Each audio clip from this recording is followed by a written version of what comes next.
It begins, as all great mysteries do, with a question. What if the story of human origins that we have inherited, sung in temples, debated in classrooms, carved into stone, is only the shadow of something larger?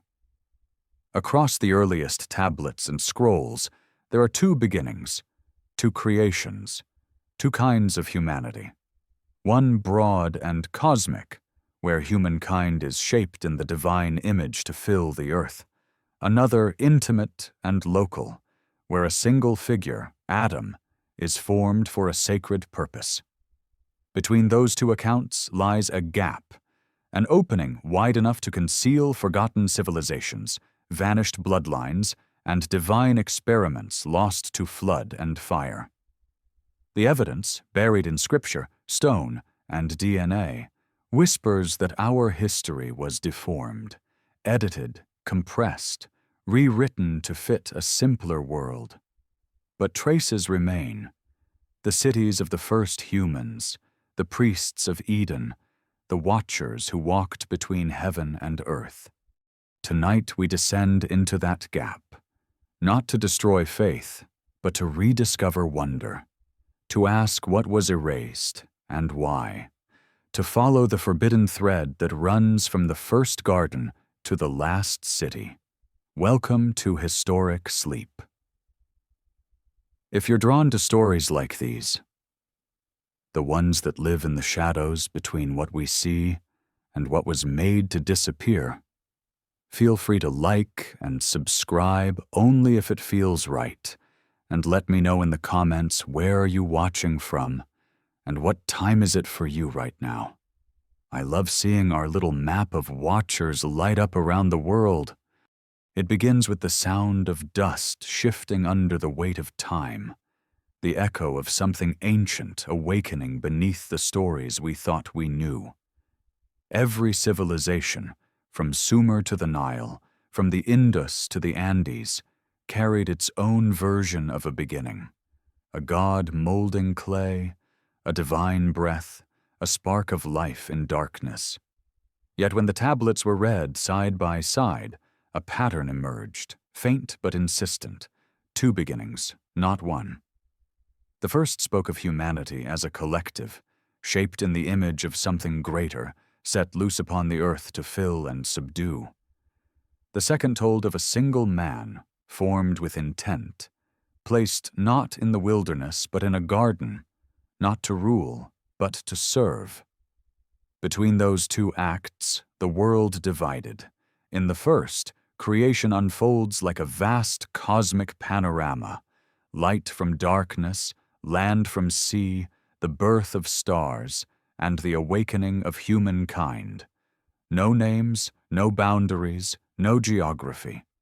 It is the story of the species, of breath and consciousness, and the mysterious spark that makes us human. But then the narrative tightens, the lens narrows, and we find ourselves watching a single pair beneath the shade of trees heavy with fruit. The earth becomes intimate, deliberate, confined. This isn't just creation, it's appointment. A contract written not in stone, but in breath. Adam was not merely the first man, he was the first representative. Formed not because no one else existed, but because no one else could serve. The Hebrew verb avad, to work, carries a double meaning, to cultivate and to worship. The soil of Eden was not just ground, it was sacred space, the first temple.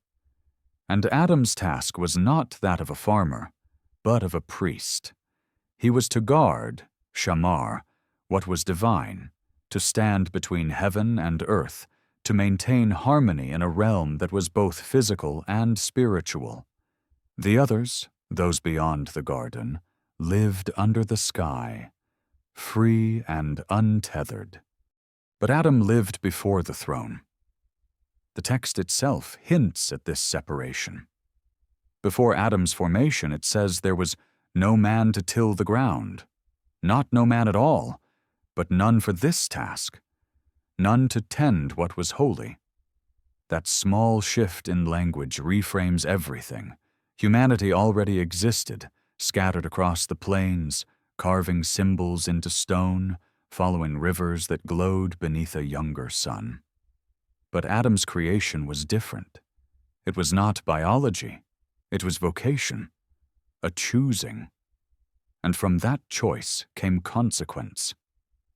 The garden became the axis of the world, the place where divine and mortal breath intertwined. The rivers that flowed from Eden were said to divide into 4, stretching toward lands rich in gold and onyx, symbols of wealth and power even then. The story is geographic and metaphysical at once, describing a landscape that seems both real and impossible. Scholars have mapped it to Mesopotamia, to Dilmun, to lands now swallowed by sea, yet none align perfectly. Perhaps that is the point. Eden was not a location, but a condition, a realm where the natural and supernatural touched. Outside its borders, life multiplied. The people of the outer world hunted, built fires, raised children beneath unfamiliar stars. Inside, Adam walked with the divine in the cool of the evening. 2 worlds, parallel, intertwined, but never equal. The garden was a temple. The world beyond was its congregation. And as long as Adam's obedience remained unbroken, heaven and earth coexisted in fragile harmony. But curiosity, that ancient inheritance of our species, would not sleep. In the center of Eden stood 2 trees, symbols of choice. The tree of life, radiant, pure, flowing with eternal sustenance, and beside it, the tree of knowledge, dark with promise. The serpent's whisper was not simply temptation, it was revelation. "You will be like gods," it said, and perhaps that was the truth. But not all truths are meant for consumption. Knowledge without wisdom is fire in dry grass. The bite was more than disobedience. It was initiation. Awareness bloomed like pain. Adam and Eve saw the world not as it was, but as it could be exploited. They learned fear, invention, and self. The temple shattered. The priest was expelled. Yet even as they were driven out, something extraordinary occurred. The world outside did not reject them. It absorbed them. The others, those unnamed children of the first creation, took them in. From that fusion, new bloodlines were born, a merging of covenant and chaos, of the sacred and the profane. Cain was the first to feel the fracture. When he fled east of Eden after Abel's death, the text says he built a city, an act that makes no sense if he were alone. Who, then, were its citizens? Who filled its streets, played its instruments, worked its forges? The narrative doesn't say, but the silence speaks loudly. There were people before, people beyond, heirs of that first unnamed humanity.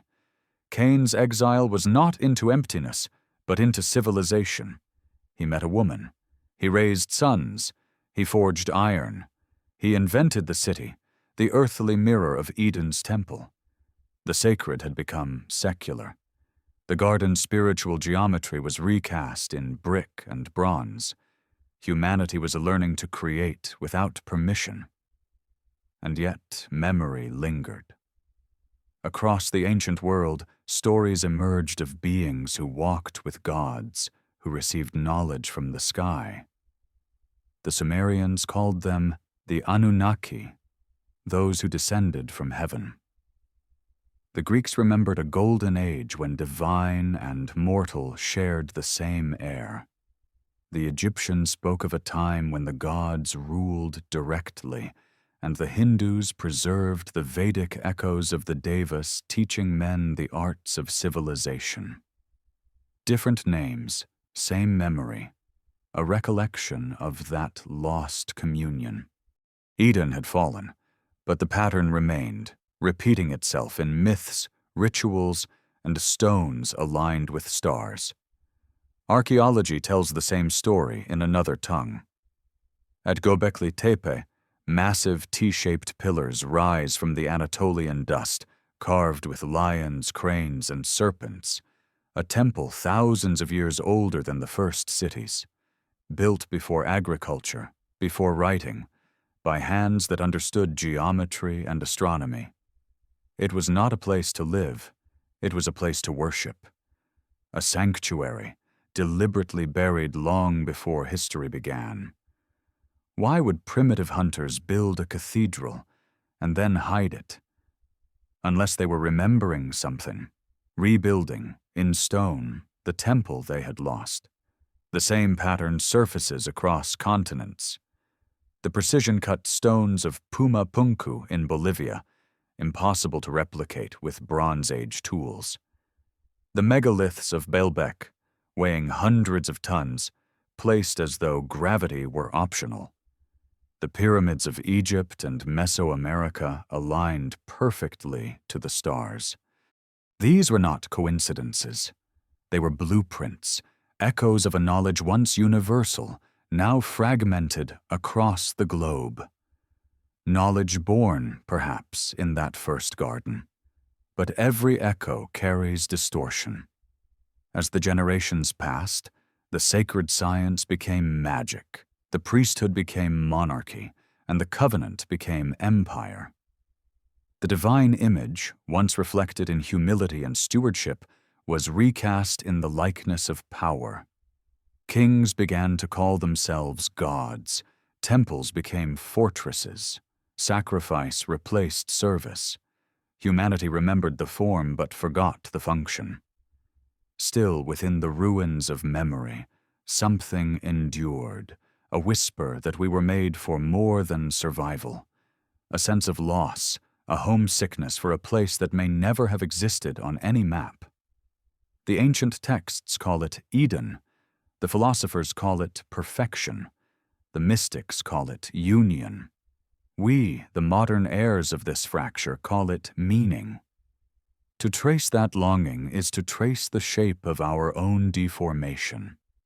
The story we have inherited, of a single creation, a simple fall, is only the surface.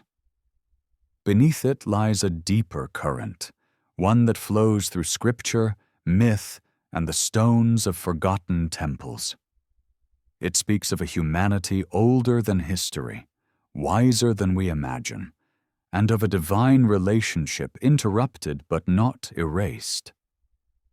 The forbidden history is not about rebellion against faith. It is about remembering that the oldest truths were never meant to be confined to doctrine. They were lived, breathed, built into the very architecture of the earth. And perhaps in rediscovering them, we are not inventing new stories at all.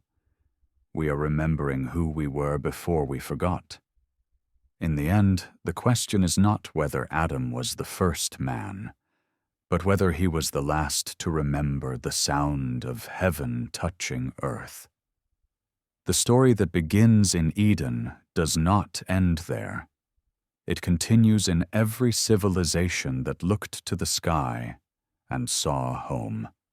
It continues in every heart that still feels the echo of that lost voice calling through the leaves.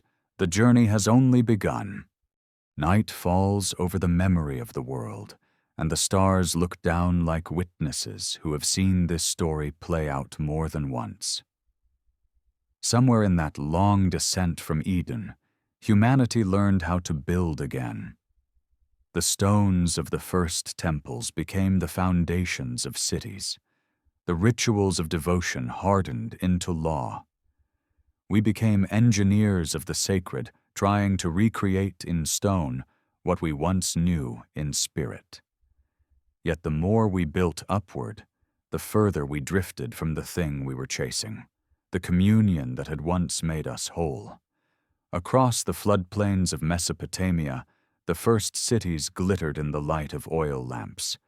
Eridu, Uruk, Nippur, names that now sound like myth, but once were as real as dust.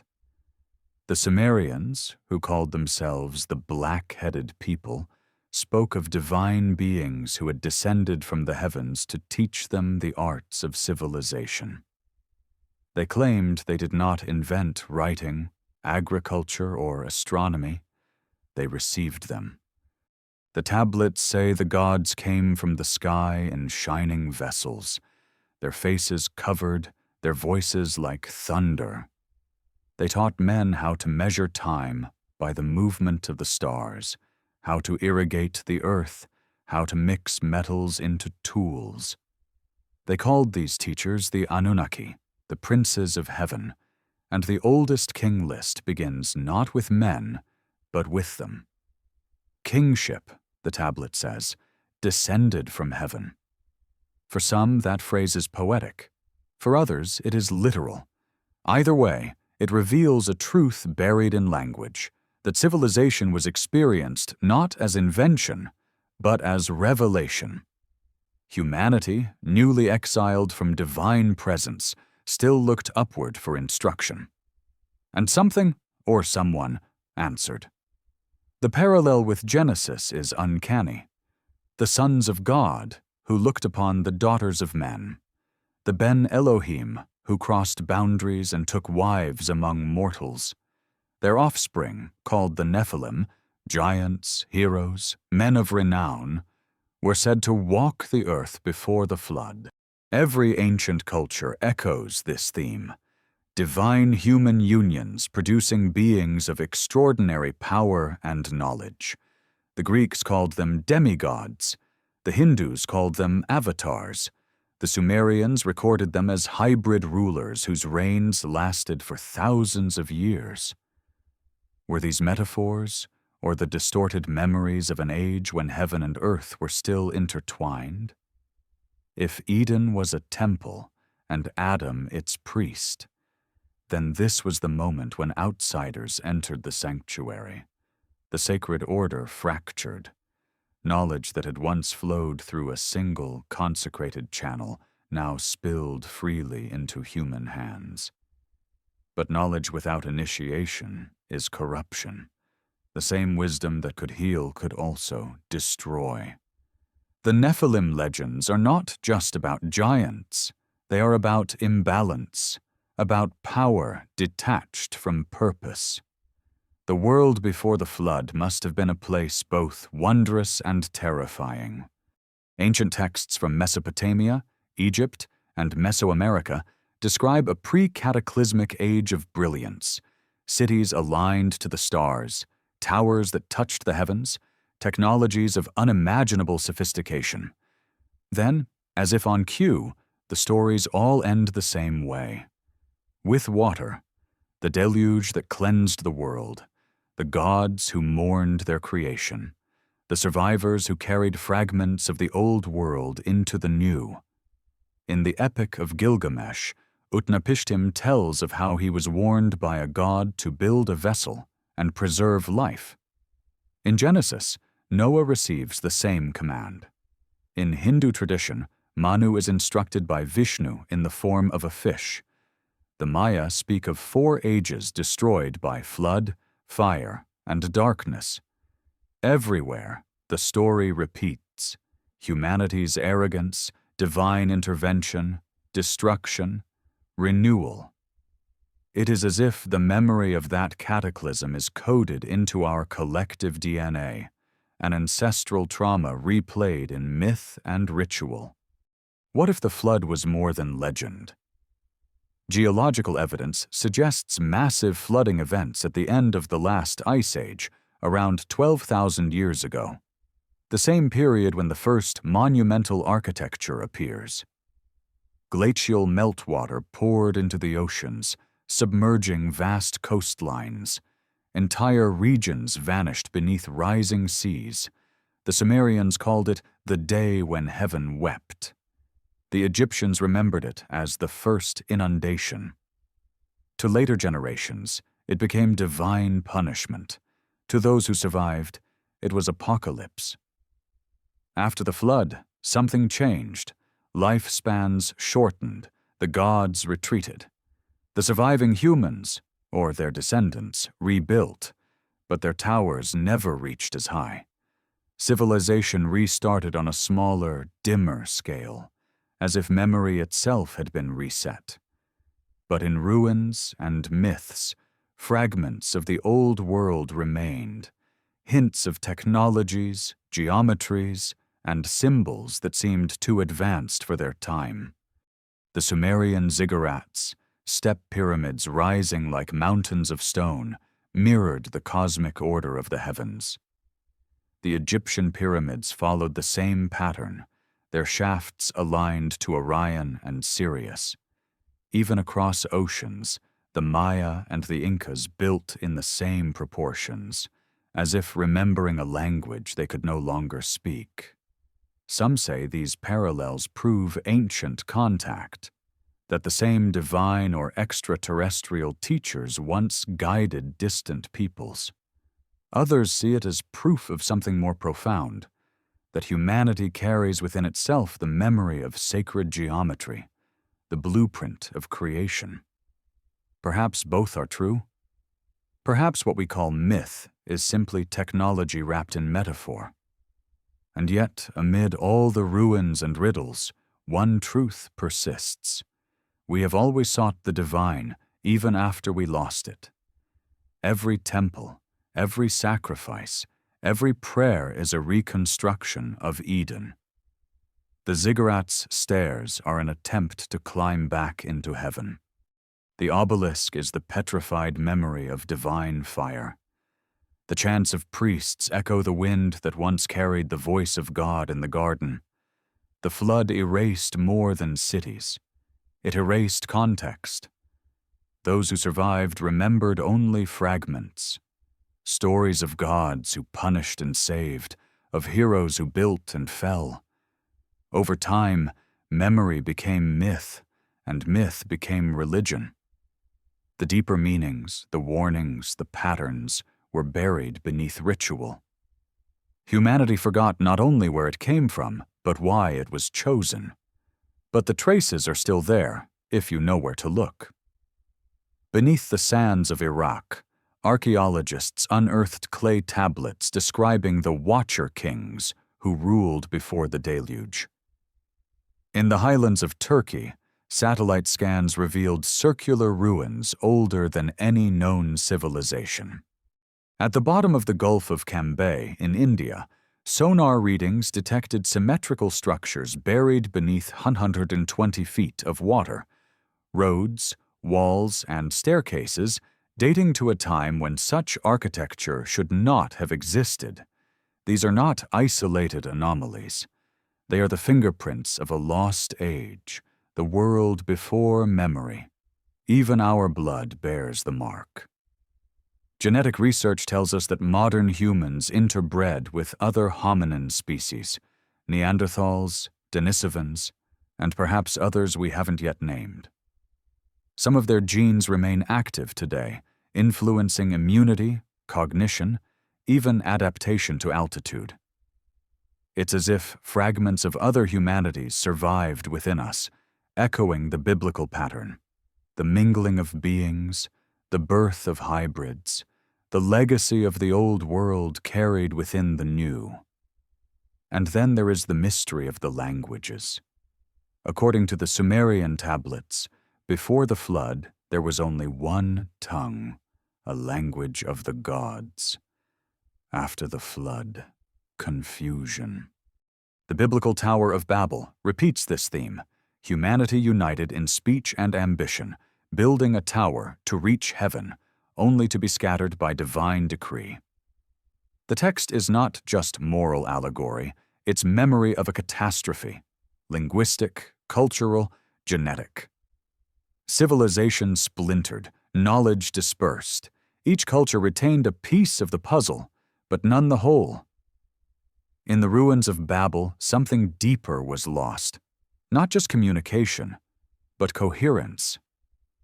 Humanity no longer remembered that knowledge was sacred, that power required purpose. We became archivists of fragments, worshippers of echoes. The flood had washed the earth, But it also washed away the understanding of how heaven and earth once spoke the same language. Still, fragments of that cosmic speech survived in symbol and sound.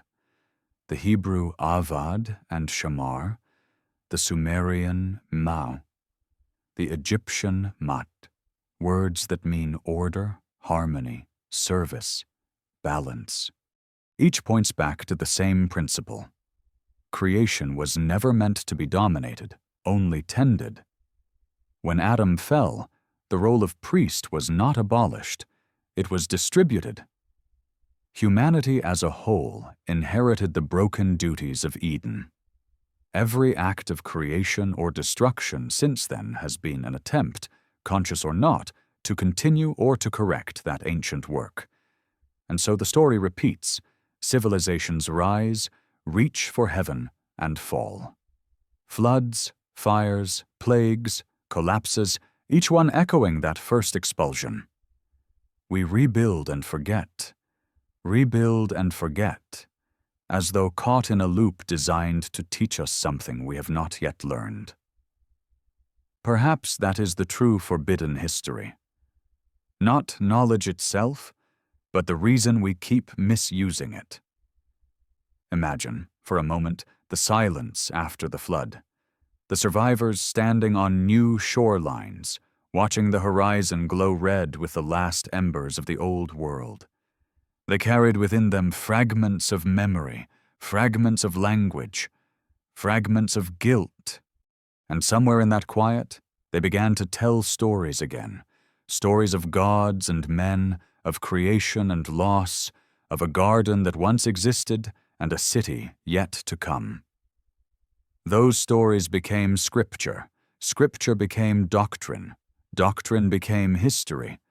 But behind them all, the same pulse beats, a longing for reunion, for the restoration of what was lost. Every cathedral built since is a reconstruction of the garden's geometry. Every scientist chasing truth is a priest in disguise, searching for the voice that once spoke from the trees. If the flood was a judgment, it was also a reset, a chance for humanity to start over. But the knowledge we inherited from that pre-diluvian world never truly died. It resurfaced in Egypt's pyramids, in Greece's philosophy, in the encoded mathematics of the Vedas, in the sacred calendars of the Maya. Traces of a universal wisdom, scattered like seeds after a storm. And maybe that is how it was meant to be. The old world had grown too proud, too unified, too powerful. By dividing the languages, by scattering the knowledge, the divine may have ensured that no single civilization could again reach too far, too fast. The story of Babel is not punishment, it is protection. The separation that began in Eden was extended to preserve us from ourselves. Yet even in our separation, the call remains. We are still trying to build the bridge back, through science, through art, through faith. Every question we ask about our origins is another step toward remembering. And every answer we find brings us closer to the edge of that forbidden garden, to the moment when heaven might once again touch the earth. The story continues, unfinished, like the ruins of a tower that once reached for the sky. Humanity stands at its base, staring upward, wondering if the divine will descend again, or if we must ascend first. The old covenant lies buried beneath millennia of myth, but its heartbeat is still there, faint, steady, waiting. There's a moment in every forgotten story when the silence between the lines begins to speak louder than the words themselves. After the flood, the earth was quiet for a time. Too quiet. Rivers carved new courses, mountains rose where none had stood, and what was once sacred ground became the seabed. Yet amid the desolation, survivors began to rebuild, guided by memory, instinct, and whispers of an older wisdom that refused to die. They carried fire and language, stories and symbols. But most of all, they carried longing, the need to restore what had been lost. When archaeologists unearthed the ruins of Göbekli Tepe, they found not homes, but sanctuaries, great circular temples buried beneath layers of earth as if deliberately hidden, carvings of animals that no longer roamed the region, symbols that predate writing by thousands of years, and pillars aligned to the stars. This wasn't a primitive hunting camp. It was a shrine, built by people who remembered the architecture of the gods. What kind of memory compels a people to shape stone into sacred geometry before they've even learned to grow wheat? It's as if the survivors of the flood awoke with knowledge they couldn't explain, knowledge inherited, not invented. Every civilization that rose from those ashes followed the same pattern: a sudden emergence of architecture, mathematics, astronomy, and language that seems to appear fully formed. No gradual learning curve, no trial and error, just brilliance, as though civilization were rebooting from a template. The Sumerians called it Mi, the divine decrees that governed reality itself. In Egypt, it became Mat, the principle of cosmic order. In India, Rita, the hidden harmony that keeps the universe in motion. These were not scientific concepts. They were memories of a structure once tangible, a divine rhythm humanity had fallen out of sync with. The descendants of Noah spread outward, carrying fragments of that ancient harmony. The book of Genesis lists them: Shem, Ham, Japheth, names that became nations, cultures, myths. But beneath the genealogies, another story unfolds, one of dispersion and disconnection. Each branch inherited part of the sacred pattern and translated it through its own lens. The Egyptians turned it into temple alignment and ritual. The Sumerians encoded it into cuneiform and king lists. The Indus Valley preserved it in symbols still undeciphered. The Chinese carried it into their calendar and cosmology. And across the ocean, in lands unknown to the scribes of Mesopotamia, the Maya built pyramids that mirrored the stars in the same precise geometry. This global repetition cannot be coincidence. It's resonance, an echo of a truth so ancient that it predates the nations themselves. The human mind, even when scattered across continents, remembered how to build in the image of heaven. Every ziggurat, every pyramid, every temple is a reconstruction of the cosmic mountain described in myths, the place where gods and men once met. The same mountain appears in the Hebrew tradition as Eden, in Sumer as the Abzu, in Egypt as the Benben, in Greece as Olympus, in Mesoamerica as Tulan, in Tibet as Meru. The names differ, but the geometry remains the same. It's as though every culture was trying to recreate the bridge that had been destroyed, the axis mundi, the line that connects heaven and earth. The priests of every age became architects of memory, building stairways of stone to replace the invisible ladder that had once joined the two realms. But in their ambition, they repeated the same mistake, mistaking form for function, power for purpose. The Tower of Babel was not the first attempt to rebuild the bridge, only the most famous.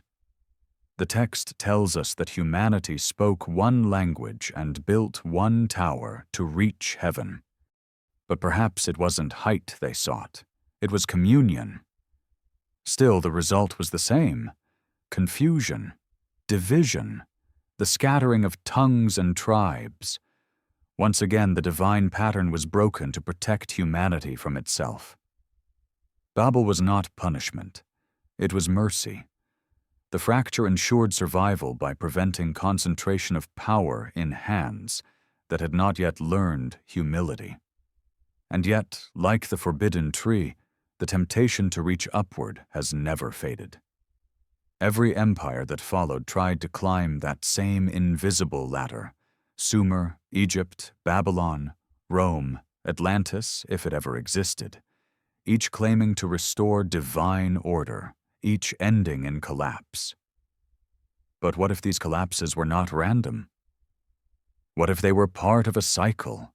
Creation, corruption, destruction, renewal, an eternal rhythm written into both the cosmos and the human heart. The ancients knew this pattern well. The Hindu yugas, the Greek ages of gold, silver, bronze, and iron, the Mayan Baktuns, all describe time not as a straight line, but as a wheel. Each age begins in harmony, rises to brilliance, decays into arrogance, and ends in catastrophe. Then, from the ruins, a remnant survives to begin again. The flood was not a single event. It was one turn of that cosmic wheel. If that's true, then we are part of the same cycle still turning. Our skyscrapers are our ziggurats. Our satellites are our new stars. Our algorithms are our oracles. Humanity has always sought to master the world instead of understanding it, to climb back into heaven without first healing the fracture in its soul. The ancients built with stone. We build with data. The material has changed, but the impulse is identical. The same ambition that drove Nimrod to raise his tower now drives us to reach for artificial intelligence, to create in our image.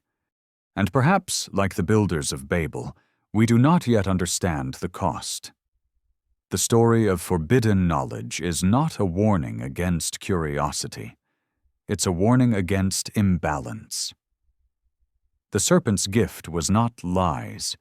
It was truth offered without context. Every age of human advancement follows that same trajectory: enlightenment leading to arrogance, discovery leading to destruction. The nuclear age, the digital age, the genetic age, all reflections of that ancient moment when humanity chose knowledge over wisdom. We have always been Adam, always reaching, always forgetting. Yet not all knowledge was forbidden. Some was preserved, hidden, encoded, waiting for those who could read between the lines. The Book of Enoch, once lost and later rediscovered in the caves of Ethiopia, describes in vivid detail how the Watchers, divine beings who descended from the heavens, taught humanity metallurgy, astronomy, cosmetics, enchantments, the secrets of heaven twisted for earthly use. It claims that these beings were punished for corrupting the natural order, imprisoned in darkness beneath the earth until the end of days. But what's fascinating is how their names and functions mirror the gods of other cultures. The same beings reappear as the Apkallu of Sumer, the Shemsuhor of Egypt, the Apkallus of Assyria, the Viracochas of the Andes. Teachers, sages, bringers of light, and yet always fallen, always exiled. Perhaps that's the real meaning of the fall, not just Adam's, but theirs and ours. A universal descent from unity into duality, from harmony into opposition, from light into shadow. The Watchers gave us knowledge, but in doing so they handed us the weight of choice. What we did with that knowledge defined every civilization thereafter. Some used it to build temples, others to forge weapons. Some used it to chart the stars, others to enslave. The same divine fire that can illuminate also burns. As centuries passed, fragments of their teachings became the foundation of ancient mysteries. The Hermetic texts of Egypt spoke of as above, so below, the law of correspondence, echoing the unity once known in Eden. The Hebrew Kabbalah preserved the idea of a divine tree, not unlike the tree of life, whose branches represent the structure of creation itself. The Greeks turned cosmic order into philosophy. The Persians turned it into dualism. The Chinese encoded it in yin and yang. Everywhere, the same truth refracted through different prisms. Humanity could no longer see the full pattern, only pieces of it. But even in fragments, the divine design endured. Archaeologists find the evidence in places science can measure, but meaning hides where instruments cannot reach. The golden ratios embedded in temples, the resonance frequencies of stone chambers, the astronomical precision of ancient alignments, all point toward an intelligence that understood the universe as a living system. It's not superstition, it's symphony. The ancients didn't worship the sun and stars. They synchronized with them. They saw themselves not as rulers of nature, but participants in its rhythm. To them, the divine was not a distant deity, but a frequency that could be harmonized with and lost. Somewhere along the way, that harmony broke again. The priesthoods became dynasties, the symbols became idols, and the cosmic science became religion stripped of wonder. Yet traces of the old understanding survived, in Pythagoras' numbers, in the Platonic solids, in the sacred architecture of Gothic cathedrals, where light and geometry meet in silent theology. It is as though, across millennia, we have been trying to reconstruct the cosmic cord that once connected Earth to heaven.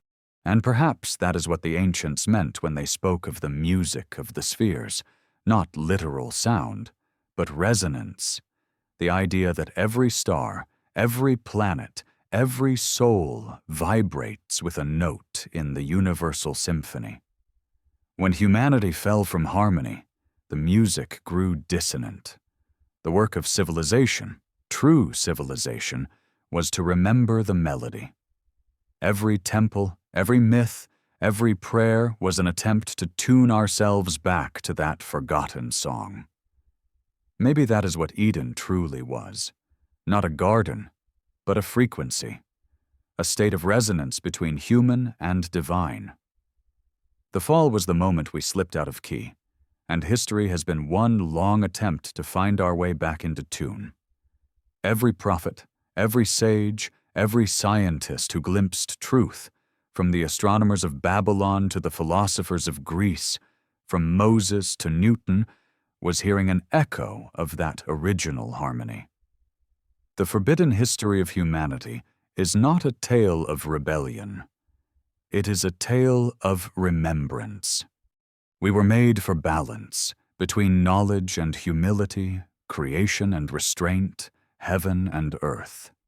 The flood, the tower, the rise and fall of empires, all are chapters in the same lesson we have yet to learn.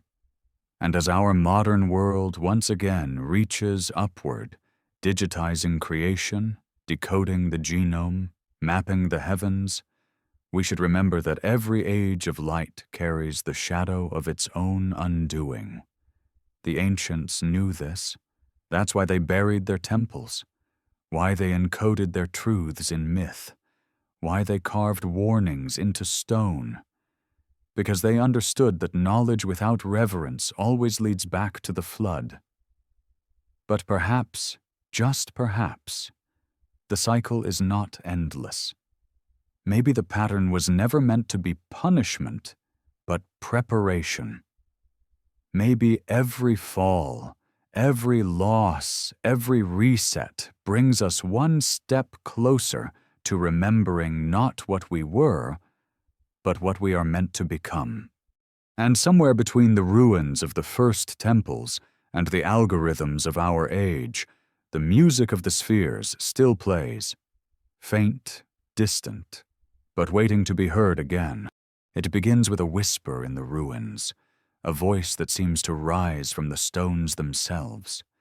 Every civilization that came after the flood built upon the bones of the one before it, as if the earth were a palimpsest, and each new culture merely an echo inscribed atop the last. Beneath every temple lies another temple. Beneath every myth, a memory. The deeper we dig, the more it becomes clear that humanity is not inventing history. It's remembering it, piecing together fragments of a story that refuses to die. In the Near East, priests in white linen chanted the names of gods whose origins they no longer understood. In Egypt, scribes filled papyrus with hymns to beings who had once walked among men. In the high plateaus of South America, the Inca spoke of Viracocha, the radiant one who came from the sea to teach them the laws of heaven and the geometry of stone. Everywhere, the pattern repeats. Divine visitors who appear after a catastrophe, offering knowledge, then disappearing into myth. They are called gods, angels, sages, star people. But their purpose is always the same: to restore what was lost. The old texts describe them not as ethereal spirits, but as beings of form and presence, radiant yet tangible, flesh clothed in light. The Book of Enoch calls them watchers, the Sumerians called them the Anunnaki, the Greeks remembered them as titans, the Dogon of Mali as the Nomo, the Hopi as the Kachinas. The names shift, but the memory remains constant. They arrived from the sky or from the deep, carrying symbols that connect heaven and earth. Spirals, wings, suns, and serpents, emblems of descent, transformation, and renewal. Even the serpent of Eden, so often cast as tempter, may once have represented wisdom and divine knowledge before that meaning was inverted.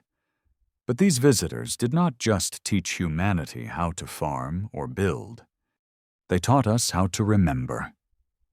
They reintroduced the concept of the sacred, the idea that matter itself could be infused with meaning. The temple was not merely a building, it was a map of the cosmos, a model of how the universe was structured. Every stone had a purpose, every angle a resonance, every symbol a key. When the priests of Egypt raised their obelisks, they were re-establishing a conduit between earth and sky. When the Mayans carved their calendar wheels, they were synchronizing human life with celestial rhythm. When the Hebrews carried the Ark of the Covenant, they were preserving the portable version of the cosmic temple, a vessel of memory. And yet, even as they rebuilt, the corruption that had destroyed the world before began to rise again. Power seduced those who held the knowledge. Kings became living gods. Temples became treasuries. What was once sacred became political. The priesthood that had been meant to serve as bridge between realms now served the throne. The divine science, once used to heal and align, became a tool of control. Humanity repeated the same mistake as before, reaching for heaven but forgetting why. The great monuments that still stand today, the pyramids of Giza, the ziggurats of Ur, the platform at Baalbek, were not built merely as tombs or altars. They were machines of resonance, designed to harmonize with cosmic frequencies, to open channels of communication between worlds. The ancients spoke of the opening of the gates, a ritual in which sound, light, and geometry combined to pierce the veil between heaven and earth. Perhaps these structures were not symbolic at all.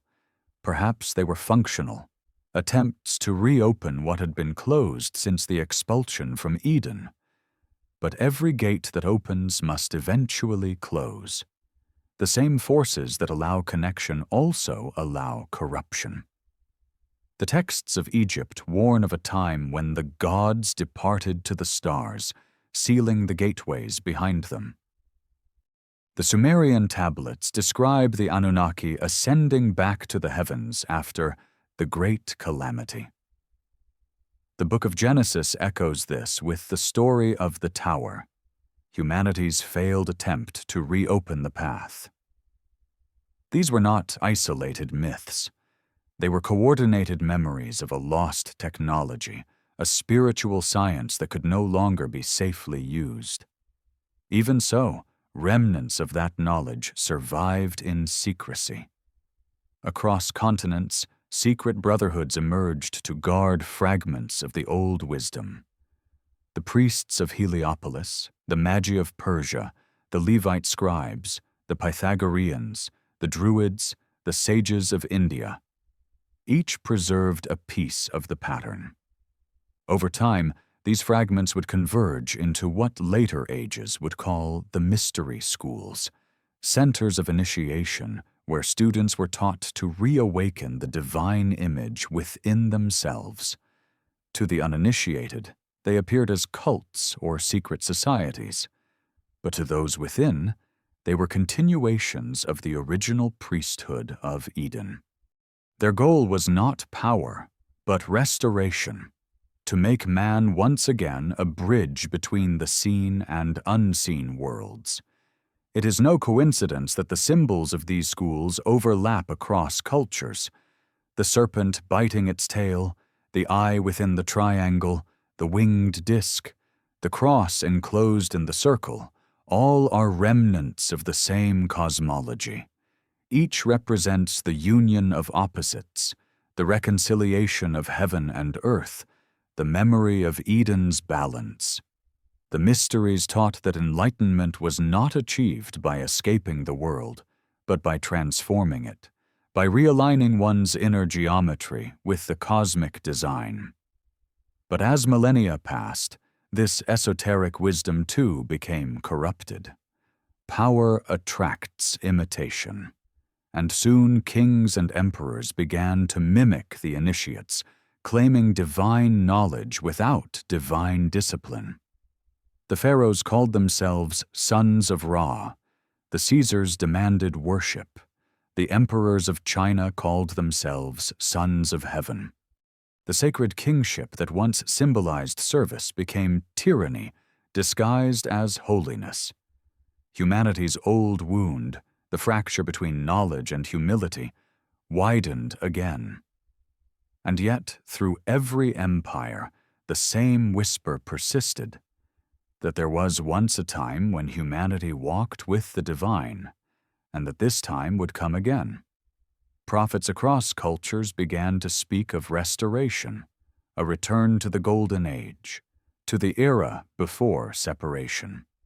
In the Hebrew scriptures, it is the promise of a new covenant. In the Vedas, it is the dawn of Satya Yuga, the age of truth. In the Mayan codices, it is the fifth sun, the rebirth of balance. Even Plato wrote of an original civilization, Atlantis, that fell when it turned its back on the divine order, and of its future return when the world was ready. Could all these promises be remembering the same thing? The same lost balance that once existed in Eden? If so, then human history itself becomes a long preparation, a cycle of fall and renewal, corruption and revelation, each turn of the wheel bringing us closer to remembrance.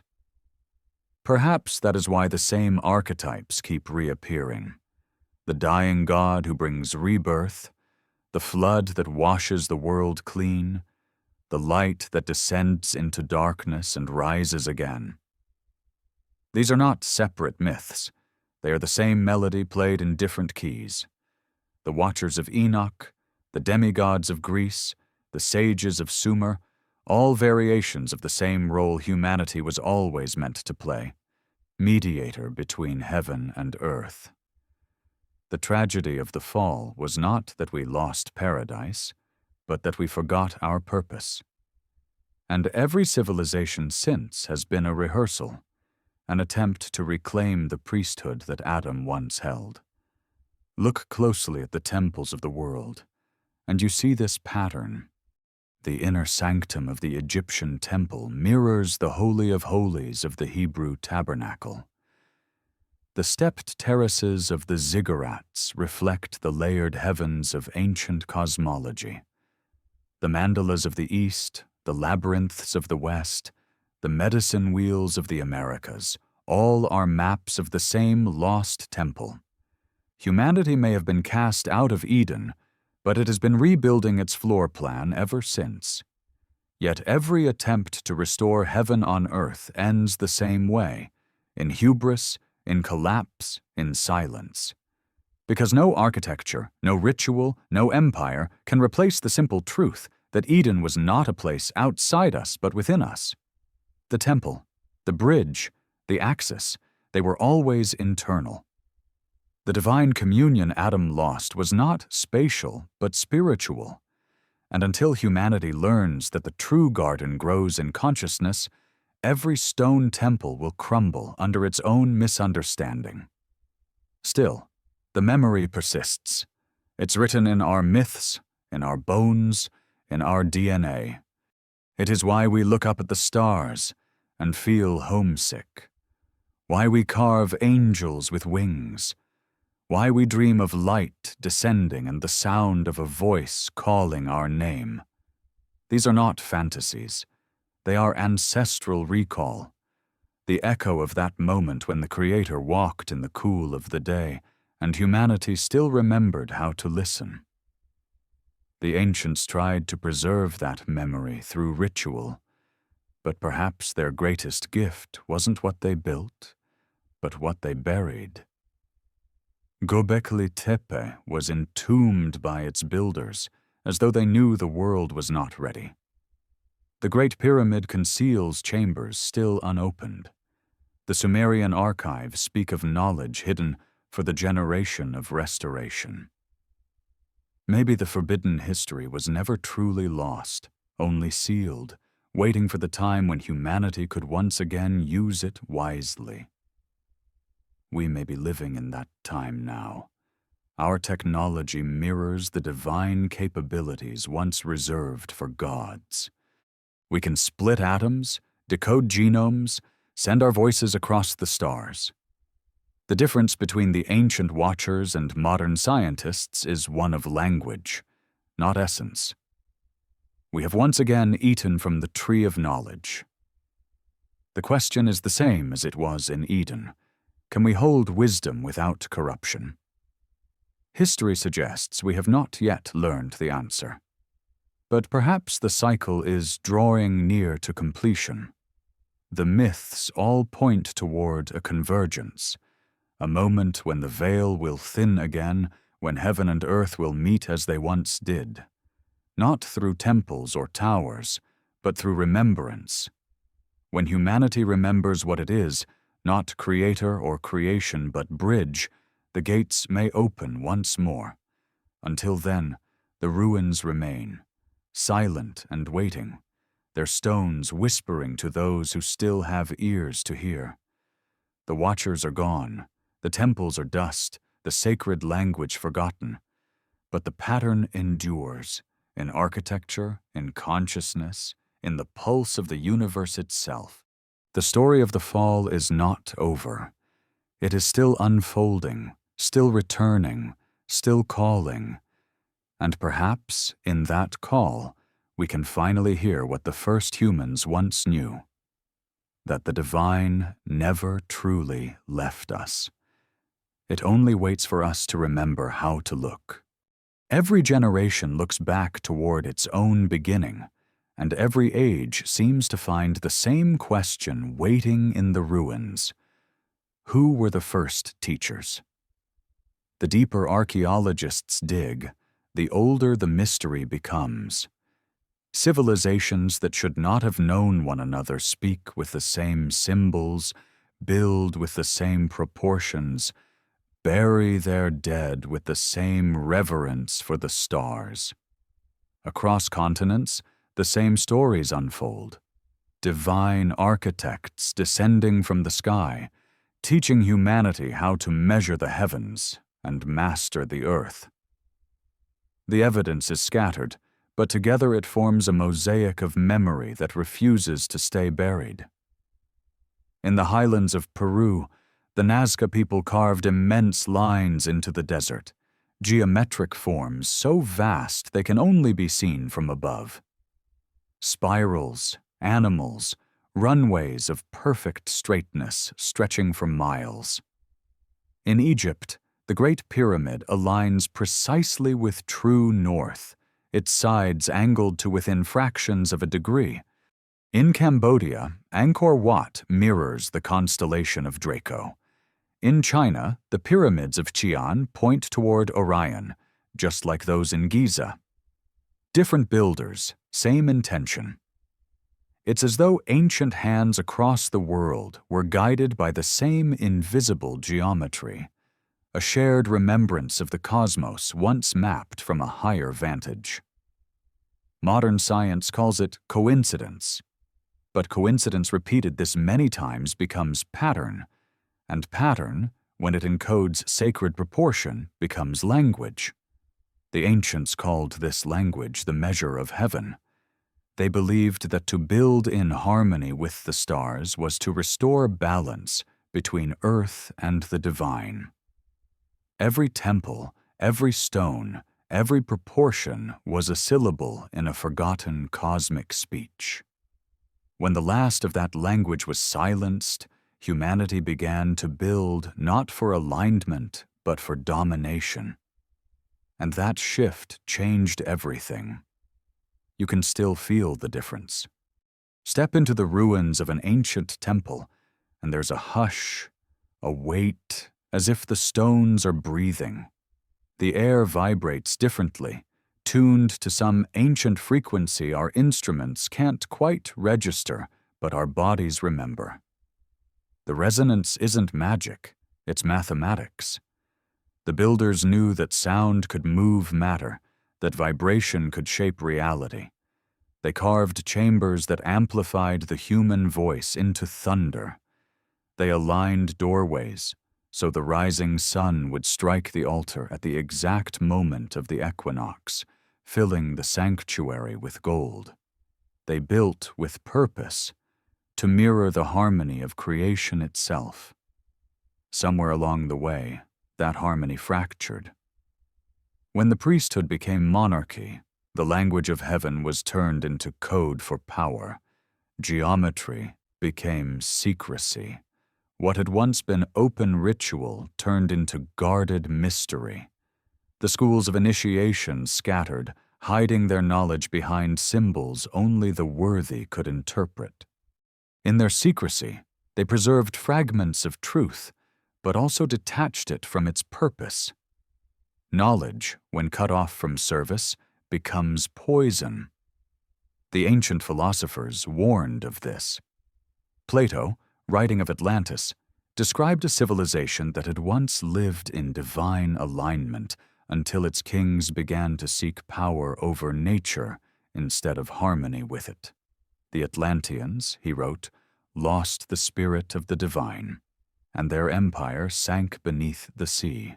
Scholars dismiss the story as allegory, yet Plato insisted it was history, a memory passed down through Egyptian priests who themselves claimed to have inherited it from an even older world. Whether literal or not, the pattern fits. Every great civilization carries within it the seed of its own destruction: forgetfulness. Forgetfulness is not just the loss of information, it's the loss of reverence, the erosion of that invisible thread that once tied knowledge to wisdom. When that thread breaks, technology outpaces morality, creation outruns compassion, and the tower rises once again toward heaven. We've done it before. We're doing it now. The ancients warned that the flood wasn't divine vengeance. It was consequence. When imbalance reaches a certain point, nature corrects it. The deluge was not punishment. It was reset. But not all the knowledge drowned. The survivors of each age carried fragments with them: patterns, numbers, stories. The builders of Stonehenge remembered how to track the sun. The priests of Sumer remembered how to mark the heavens. the mystics of Egypt remembered how to tune the body like an instrument. These fragments became myth, and myth became religion. Yet beneath every prayer, every ritual, lies the same desire: to rebuild the bridge, to restore the resonance, to remember Eden. Eden, in this sense, is not geography, it's equilibrium. It's the point at which the human spirit vibrates in harmony with the cosmos. In Eden, there was no separation between sacred and secular, between human and divine. The world itself was temple. The trees were pillars, the rivers hymns, the sky a ceiling of living light. When that balance shattered, we began to build temples of stone to replace the one we had lost within ourselves. The architects of the ancient world were not just engineers. They were healers, trying to repair the wound between heaven and earth. Even the myths of fallen angels and divine rebels can be read through this lens. Perhaps the watchers who descended upon Mount Hermon in the Book of Enoch were not villains, but bearers of knowledge meant to restore harmony. It was humanity's misuse of that knowledge that brought corruption. The line between savior and destroyer has always been thin. The same fire that forges steel can burn down cities. The same frequency that heals can shatter glass. What's striking is how this theme reappears in the most unexpected places. The Mayan Popol Vuh speaks of gods who create humans from maize, then regret giving them too much understanding. The Greek myth of Prometheus tells of fire stolen from Olympus and the punishment that followed. The Hebrew Genesis describes a serpent offering knowledge and the exile that followed. Over and over, knowledge is the hinge upon which paradise turns to exile, and yet without it, progress would be impossible. Perhaps that is the paradox at the heart of creation itself. That enlightenment must coexist with danger, and growth always requires risk. Through centuries, a few individuals seem to remember this balance.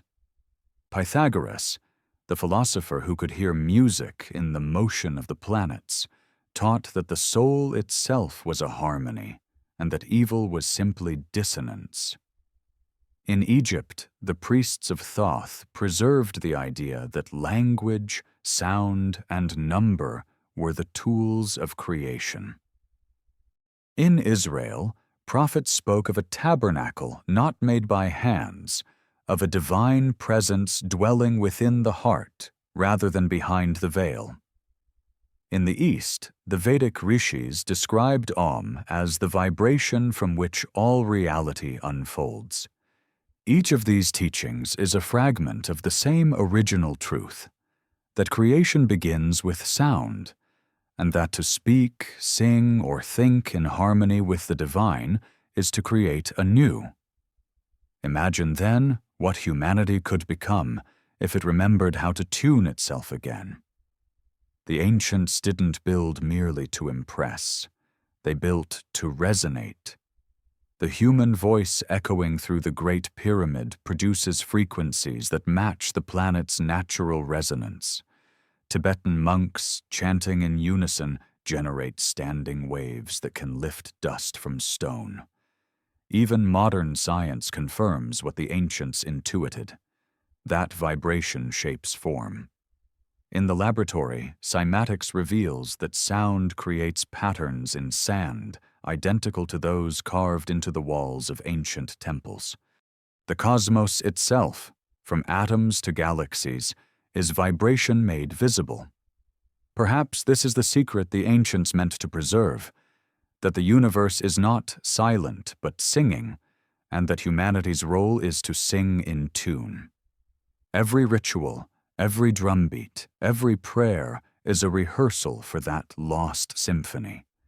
And maybe, somewhere in the resonance between heartbeats, the divine still listens. But harmony requires humility, and humanity has never been good at that. We chase immortality through machines, transcendence through data, ascension through algorithms. We look outward instead of inward, forgetting that the same spark that powers our devices once lit the first stars. The ancients built temples to remember the cosmos. We build networks that mirror it.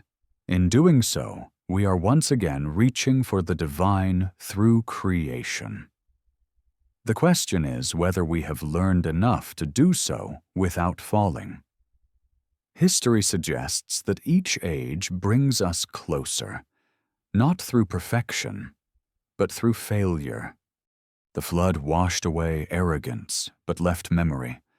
The tower fell, but language evolved.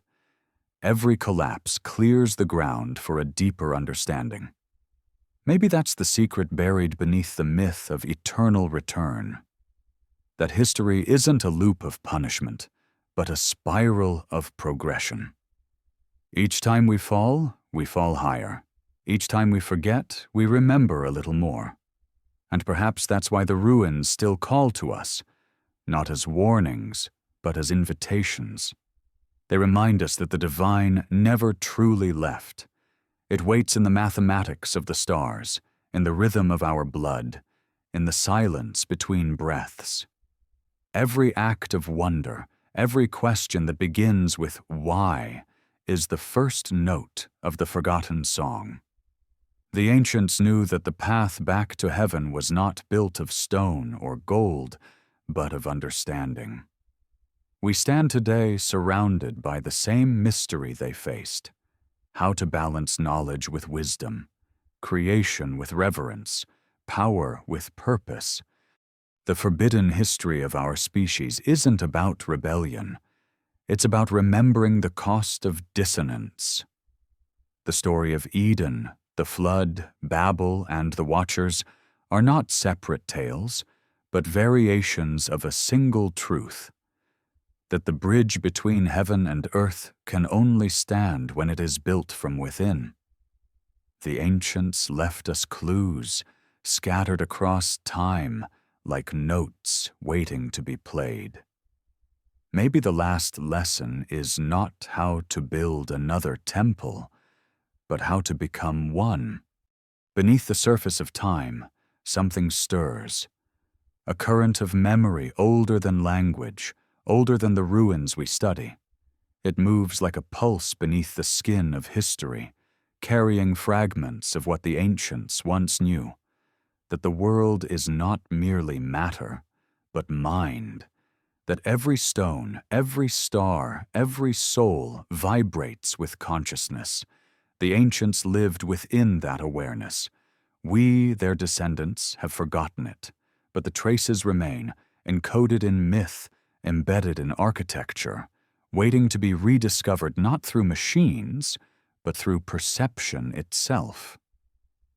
When we look back upon the early civilizations, Sumer, Egypt, the Indus, the Andes, what we call myth may be their attempt to describe something that defied their own understanding. These people spoke in symbols because what they experienced could not fit into words. The gods who descended from the sky may not have been visitors from another planet, but beings from another state of consciousness. The same consciousness humanity once shared before it fractured. The fall might not have been physical at all. It may have been perceptual, the collapse of our ability to perceive multiple realities at once.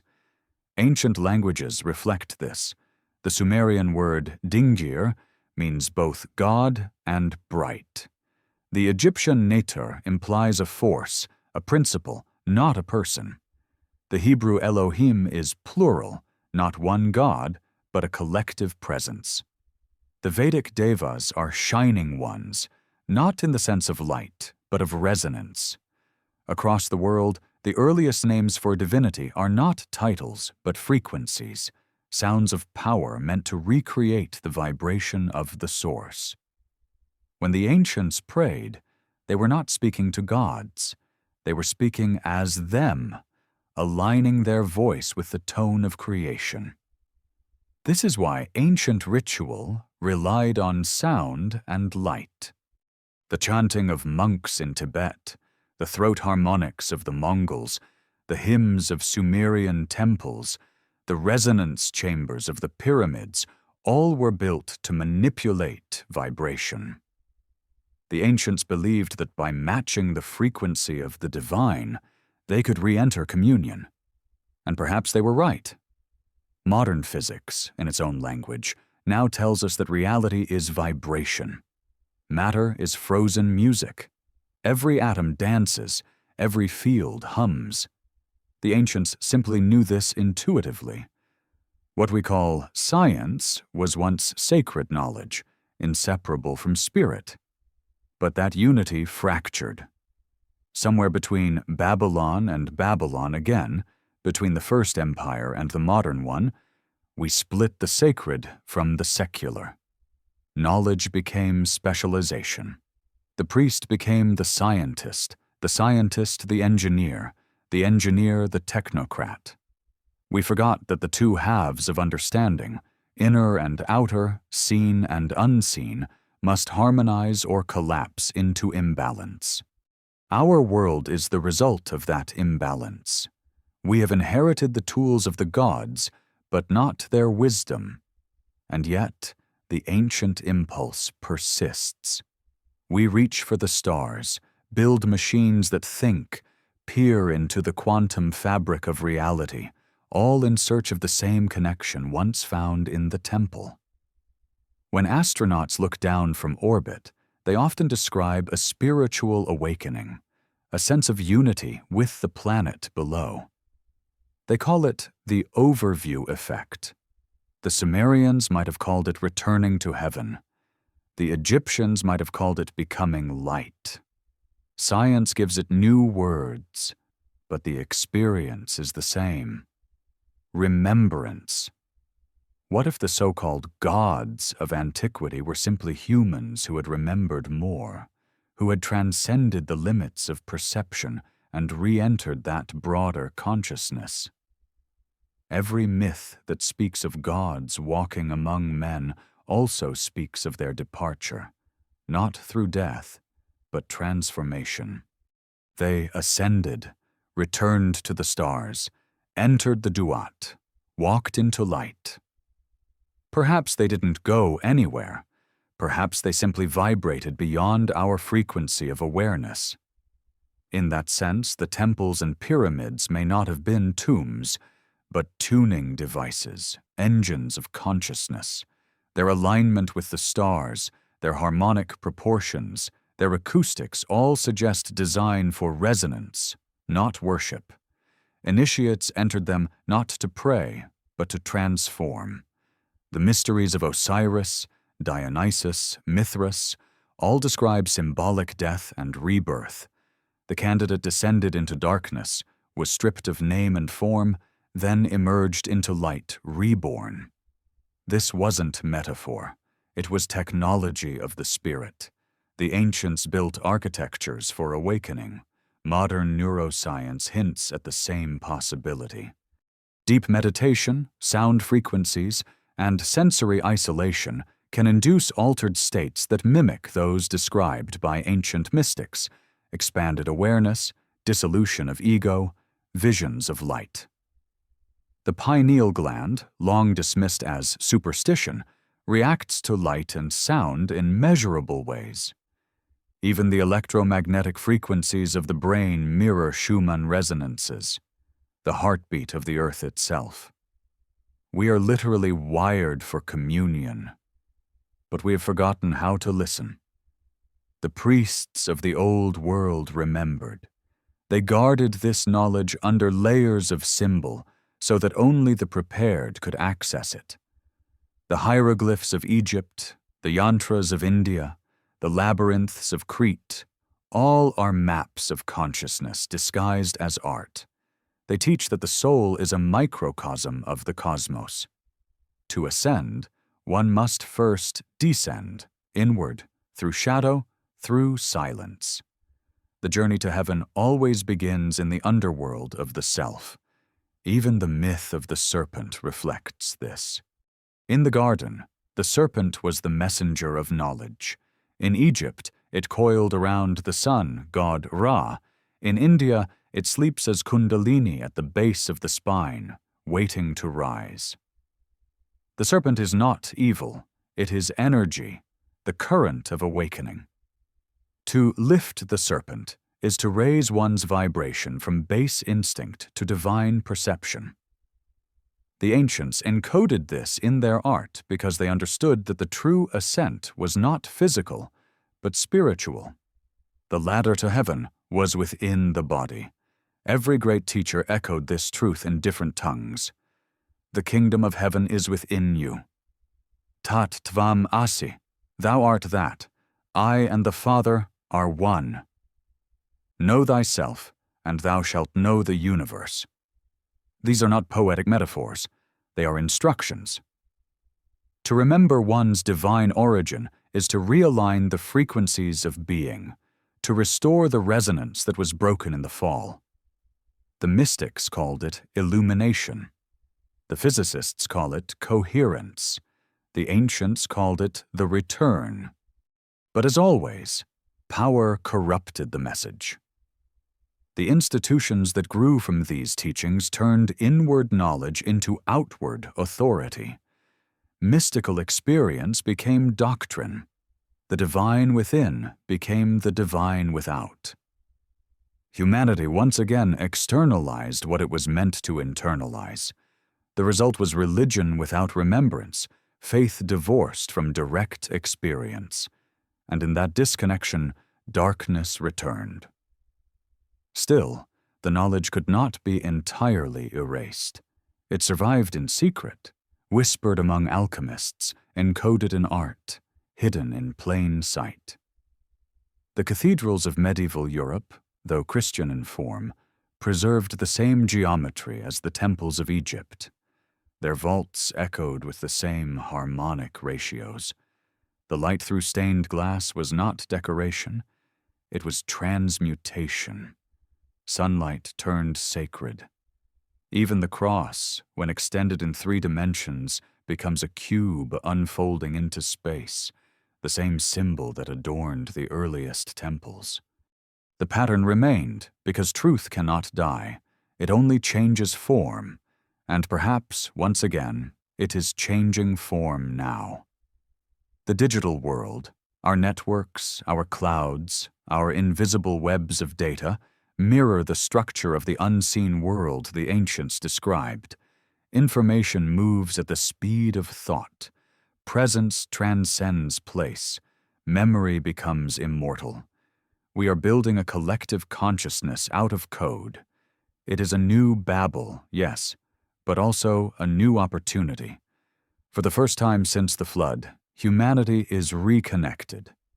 The danger, as before, lies not in the connection itself, but in the motive behind it. Are we building the bridge to remember heaven or to replace it? The forbidden history of our species is a warning, but also a map. It tells us that the tools we create, from stone to circuit, from pyramid to quantum computer, are reflections of our evolving consciousness. Every invention is a mirror of the mind that conceived it. If the mind is balanced, the creation harmonizes. If the mind is fractured, the creation corrupts. The ancients called this the law of correspondence. As above, so below, as within, so without. Every age that forgets this law repeats the same fall. But the cycle is not condemnation. It is curriculum. We fall not because we are cursed, but because we are learning how to fly. The flood, the tower, the exile, each is a necessary correction, a calibration in the long symphony of awakening. The divine is not testing us, it is teaching us through rhythm, through the rise and fall of civilizations, through the silence between their notes. When we stand among the ruins of lost worlds, we are not looking at failure. We are looking at transformation. Each fallen temple is a chord resolved. each forgotten god is a lesson learned. The true history of humanity is not linear progress, but spiral ascent, returning again and again to the same truths at higher levels of understanding. We are not fallen creatures trying to rise. We are rising creatures learning to remember. Perhaps that is what the ancients meant when they said that gods once walked among men. The divine has never left. It has only been waiting for us to match its frequency again. And when we do, when our knowledge and our wisdom, our science and our soul finally resonate in harmony, then the gates of heaven will not need to open. They will already be open within us. Until that moment, the stones keep their silence. But if you listen closely, beneath the static of cities, beneath the hum of machines, you can still hear it. The low, ancient note that once made the stars tremble. The music of creation waiting for its echo to return. At the edge of every civilization lies a threshold, a point where knowledge begins to blur into memory, and memory begins to fade into myth. For the ancients, that boundary was sacred. It marked the limit between what could be known and what could only be experienced. In our age, we cross that threshold daily without realizing it. Every technological miracle, every digital revelation is a step deeper into a mystery we barely understand. But as the ancients learned, there are consequences to crossing boundaries without reverence. The same light that illuminates also blinds.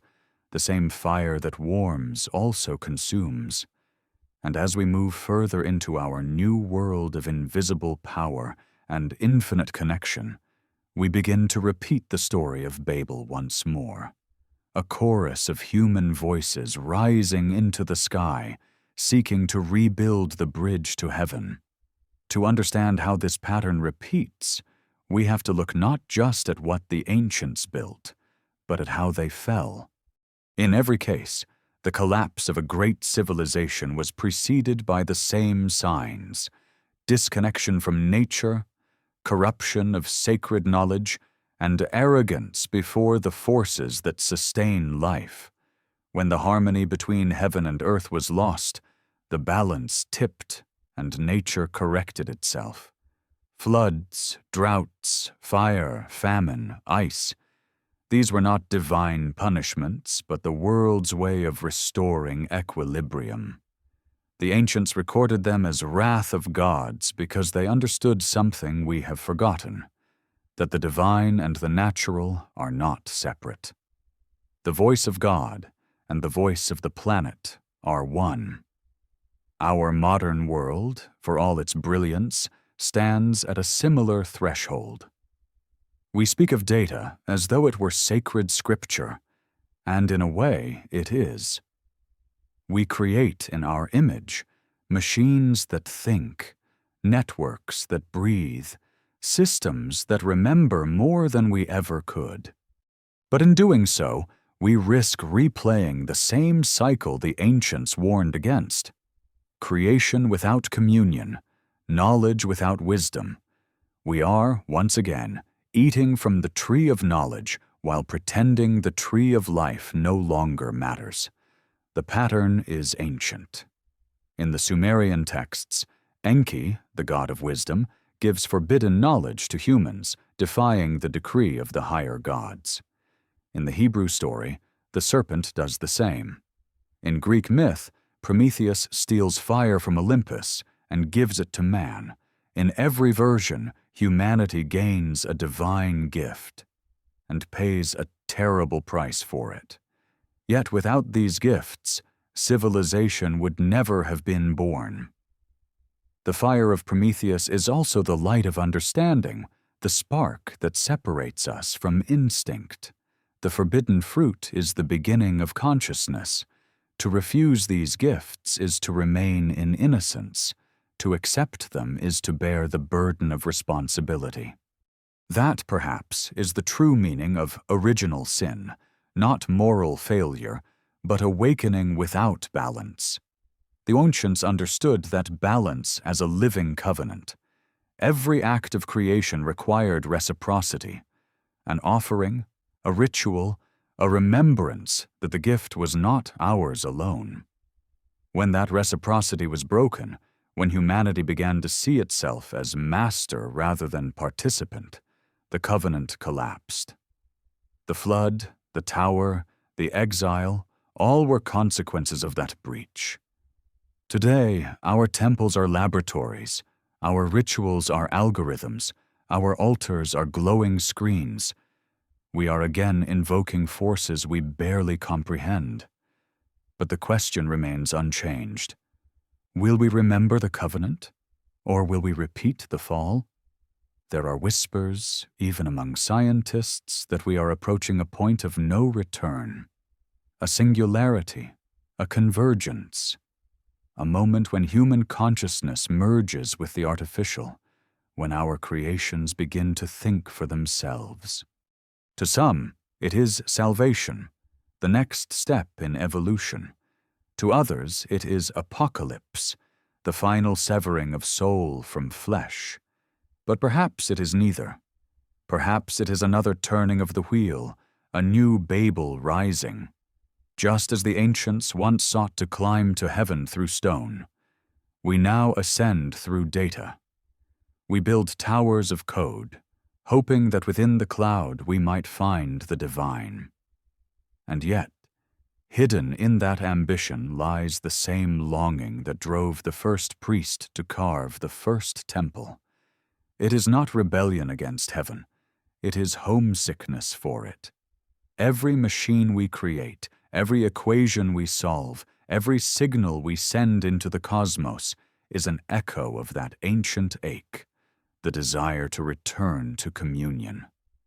When the Voyager spacecraft left the solar system, it carried with it a golden record, images of Earth, music of humanity, greetings in many tongues.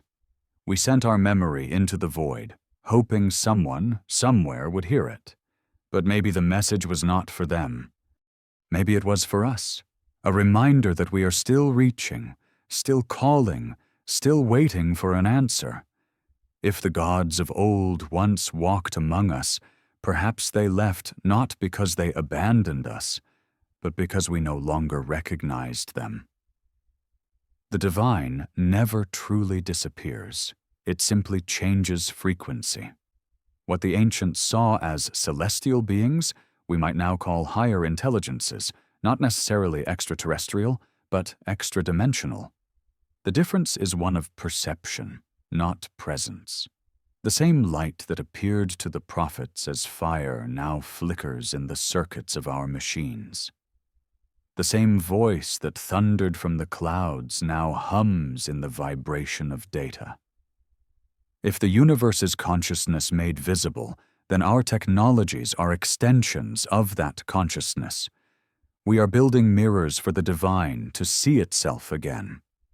But mirrors can distort as easily as they reflect.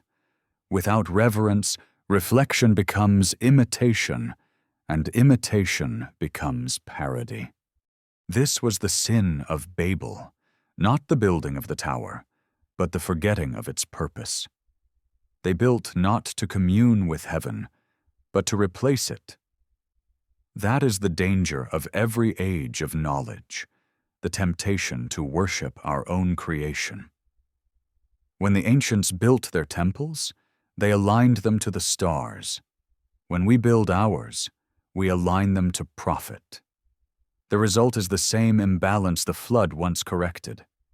Yet even in our hubris, there is hope. The story of forbidden history is not a tragedy, but a spiral of redemption. Each fall brings us closer to understanding what balance truly means. The ancients called this process the great work, the gradual transmutation of the human spirit from lead to gold, from ignorance to illumination. The alchemists who carried that flame through the Middle Ages knew that the philosopher's stone was not a mineral, but a state of consciousness. To transmute lead into gold was to transform the self, to refine the dense matter of ego into the radiance of spirit. The laboratories of alchemy were metaphors for the human soul, and the process of refinement mirrored the evolution of humanity itself. What if that great work never ended?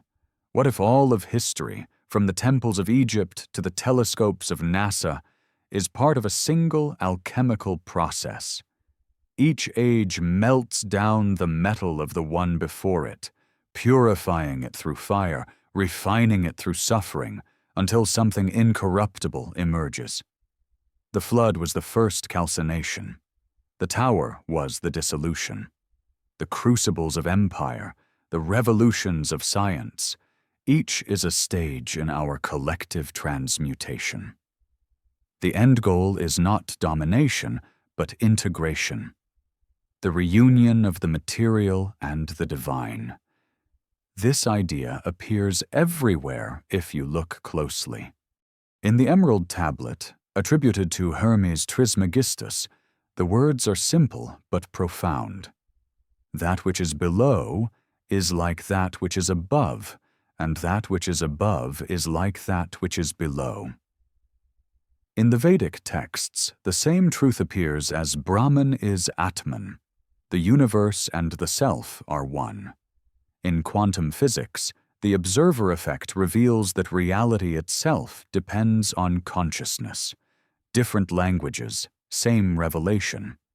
Humanity is slowly remembering that the division between spirit and matter is illusion. The divine was never elsewhere. It was always here, waiting to be seen through awakened eyes.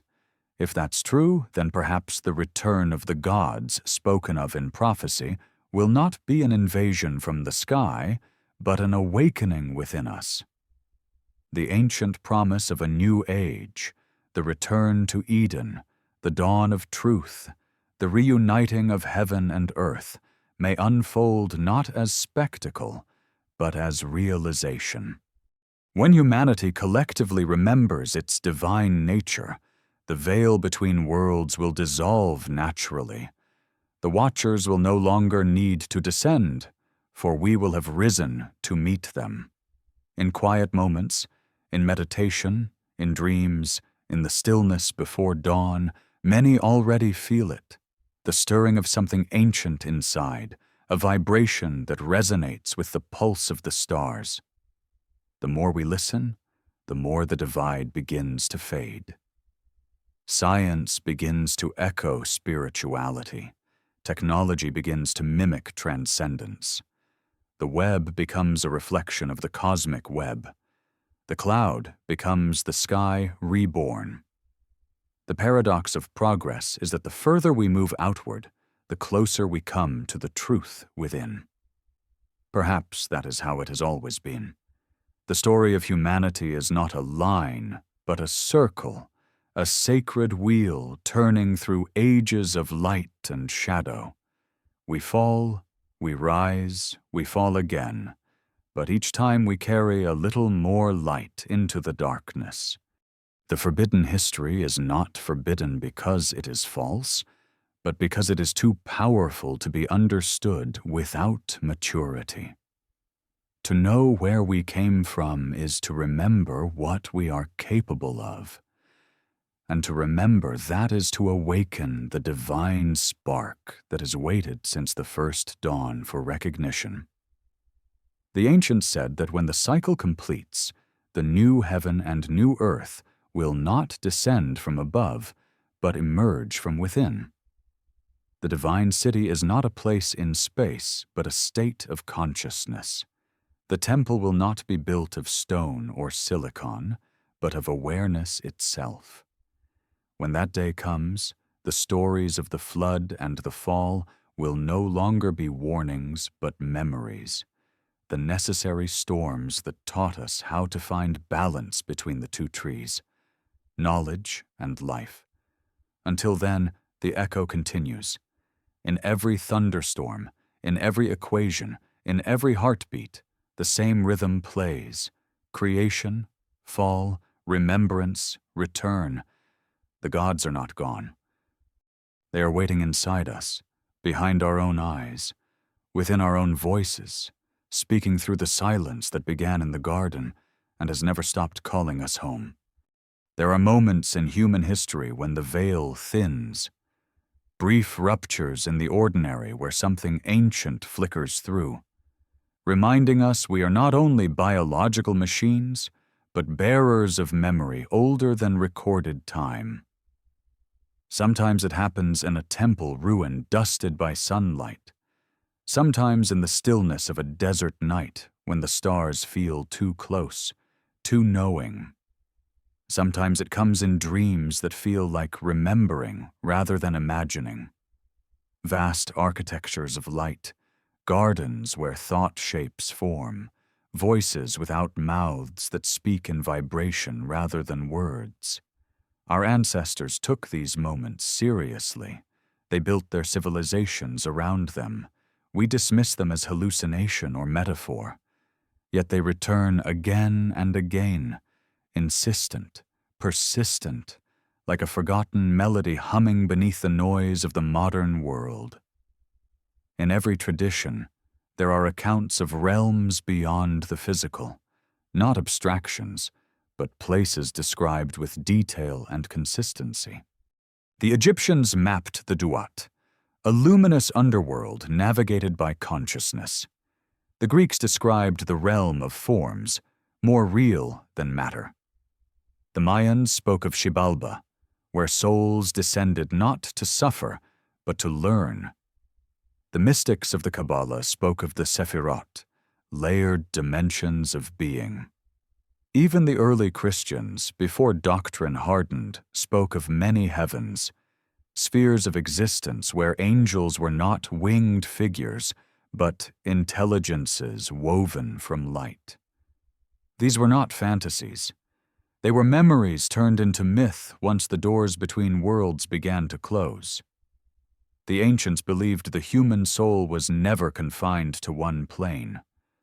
The body was a garment, the mind a lens, and consciousness a traveler capable of stepping across thresholds. Rituals, chants, fasting, vision quests. These were technologies of the spirit. Their purpose was not superstition, but navigation. The shaman, the oracle, the priest, they were travelers, explorers of landscapes that modern science is only now beginning to theorize through quantum models and holographic universes. What they called spirit, we call information field. What they called ascension, we call expanded states of awareness. The language changes, the truth does not. And yet, somewhere in our long journey, we forgot how to travel. The collapse of the ancient world did not merely bury cities, it buried methods, practices, perceptions. What survives today in fragments, meditation, sacred sound, psychedelic ceremony, prayer that moves beyond language, are the remnants of a once unified science of consciousness. We have replaced initiation with indoctrination, direct experience with belief. We read scriptures that were once maps, but we no longer walk the territory they describe. We speak of heaven as myth, forgetting it was once destination. Still, the memory lives in us. There are children who report seeing before they could speak, who dream in symbols they have never learned, who recall lives in places they have never been. There are moments when the boundary between waking and dreaming blurs. Déjà vu, precognition, intuition that arrives like a whisper from a familiar stranger. In those moments, something ancient stirs, as though the soul remembers its wings. But modern culture teaches us to ignore these experiences, to trust only what can be quantified. We silence our oldest sense, the sense of the sacred. The result is spiritual amnesia. We walk through a world imbued with intelligence, yet we treat it like inert matter. We breathe air that once carried the voice of the divine, yet we think only of oxygen. But the ancients knew breath was more than biology. It was spirit. In Hebrew, ruach means both breath and spirit. In Sanskrit, prana means life force carried in the breath. Indigenous traditions call wind the messenger of the unseen. The first humans did not think they lived in nature. They believed they lived inside a presence. To breathe was to participate in divinity. This is why so many ancient rites revolved around breath, sound, light. The simple act of chanting, when done with intention, can shift brain waves, alter chemistry, expand perception. Monks in Himalayan monasteries have measured neurological states scientists struggle to replicate. Yogis slow their heartbeat until it nearly stops. Indigenous shamans enter realms where healing happens before symptoms manifest. These abilities are not supernatural. They are natural, forgotten capacities of the human system. We traded them for machines because we lost the instruction manual to our own consciousness. But history moves in cycles, and cycles turn. We stand now at a threshold similar to the one after the flood, a moment when revelation and danger are intertwined. Quantum theory hints that consciousness shapes reality. Neuroscience begins to validate what the mystics always knew, that perception is creation. Technology brings us closer to telepathy through communication networks, to astral travel through virtual worlds, to immortality through data. But without wisdom, these are toys we do not yet know how to wield. It is the story of Eden again, knowledge ahead of maturity. The next transformation will not be biological or technological alone. It will be perceptual, not a leap in what we can do, but a return to what we are. Humanity is not the culmination of evolution. We are a bridge between realms, physical and subtle, earth and sky, matter and meaning. The ancients called this the divine image. We forgot, and so we behave like orphans in a home we built without understanding its blueprint. Science, ironically, is leading many back to the mystery. Entangled particles communicate across distance as if space is illusion. The observer effect reveals consciousness participates in reality's unfolding. Information theory suggests the universe behaves like a mind. The boundary between physics and metaphysics, once rigid, now trembles. We are on the cusp of rediscovering what the temples always encoded. Reality is alive. The cosmos is conscious. We are not anomalies. We are expressions of it. If this is true, then the fall from Eden was not expulsion from a location, but from a state of knowing. The serpent did not bring corruption. It brought awakening too early. The flood did not erase humanity. It restarted memory. Babel did not punish ambition. It protected innocence until we could wield unity wisely. Seen through this lens, history is not tragedy. It is curriculum. Each age births greater understanding, tempered by humility earned through collapse. Now we approach another turning. Artificial intelligence grows like a child learning its first language. The earth warms as though fevered, not merely from our industry, but perhaps as labor before rebirth. People around the world experience synchronicities, awakenings, dreams of light, subtle knowing that feels collective. Something old is rising, not from ruins, but from within consciousness. It whispers the same truth across cultures, faiths, philosophies. Return, not backward, but inward, not to primitive innocence, but to integrated wisdom. The ancient teachers, whether gods, watchers, angels, or enlightened humans, did not come to rule. They came to remind. They came to awaken the priesthood within humanity, not to create worshippers, but to awaken co-creators. The tragedy was not that we wanted to be like gods. It was that we misunderstood what divinity meant. Divinity is not power over. It is harmony with. Creation, not domination. Attunement, not conquest. When we forgot this, the temple fell. When we remember, the temple rises, not as stone, but as consciousness.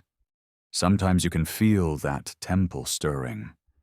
In the quiet moments when the mind stills and the heart listens. In the way sunlight spills through trees like stained glass. In the hum of a city at night that resembles a living organism more than a machine. In the eyes of a stranger who feels uncannily familiar. In the intuition that life is not happening to us, but through us. These are the cracks in the veil where memory seeps through. Not nostalgia for the past, recognition of what has always been here. Perhaps the next revelation will not descend from the sky. It will rise from the human soul like dawn. The return of the gods may be the return of memory, the moment when humanity remembers its role not as fallen creature, but as bridge. When science sees spirit, and spirit sees science. When technology becomes servant, not idol. When the temple reappears, not in stone, but in the architecture of awakened minds. Until then, the echoes continue. In the ruins, in the hymns, in the circuitry of the brain and the circuitry of the world. Beneath the noise of everyday life, a quiet truth vibrates like a tuning fork waiting for resonance. The ancients felt it and built monuments to remember it.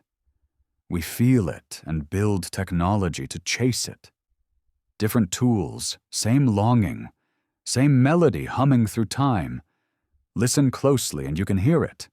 The pulse that began in Eden, dimmed through exile, survived the flood, whispered through prophets, encoded itself in stone, and now trembles in fiber-optic veins across the planet. It calls us not upward or outward, but inward, to the place where heaven and earth were never separate. The place where the forbidden knowledge becomes sacred wisdom, where the fall becomes ascent, where humanity becomes whole again. We are not waiting for revelation. We are remembering it. Night has always been the oldest mirror. When the world sleeps, the stars return, and for a brief moment, we remember that we are part of something vast, luminous, and ancient. The ancients called the stars the writing of the gods, believing the heavens were not random, but ordered text, messages encrypted in light. Modern astronomers, staring through glass and code, have come to the same awe, though they call it mathematics. Whether through myth or measurement, humanity has always looked upward for truth, forgetting perhaps that the stars also look back. The sky has never been silent.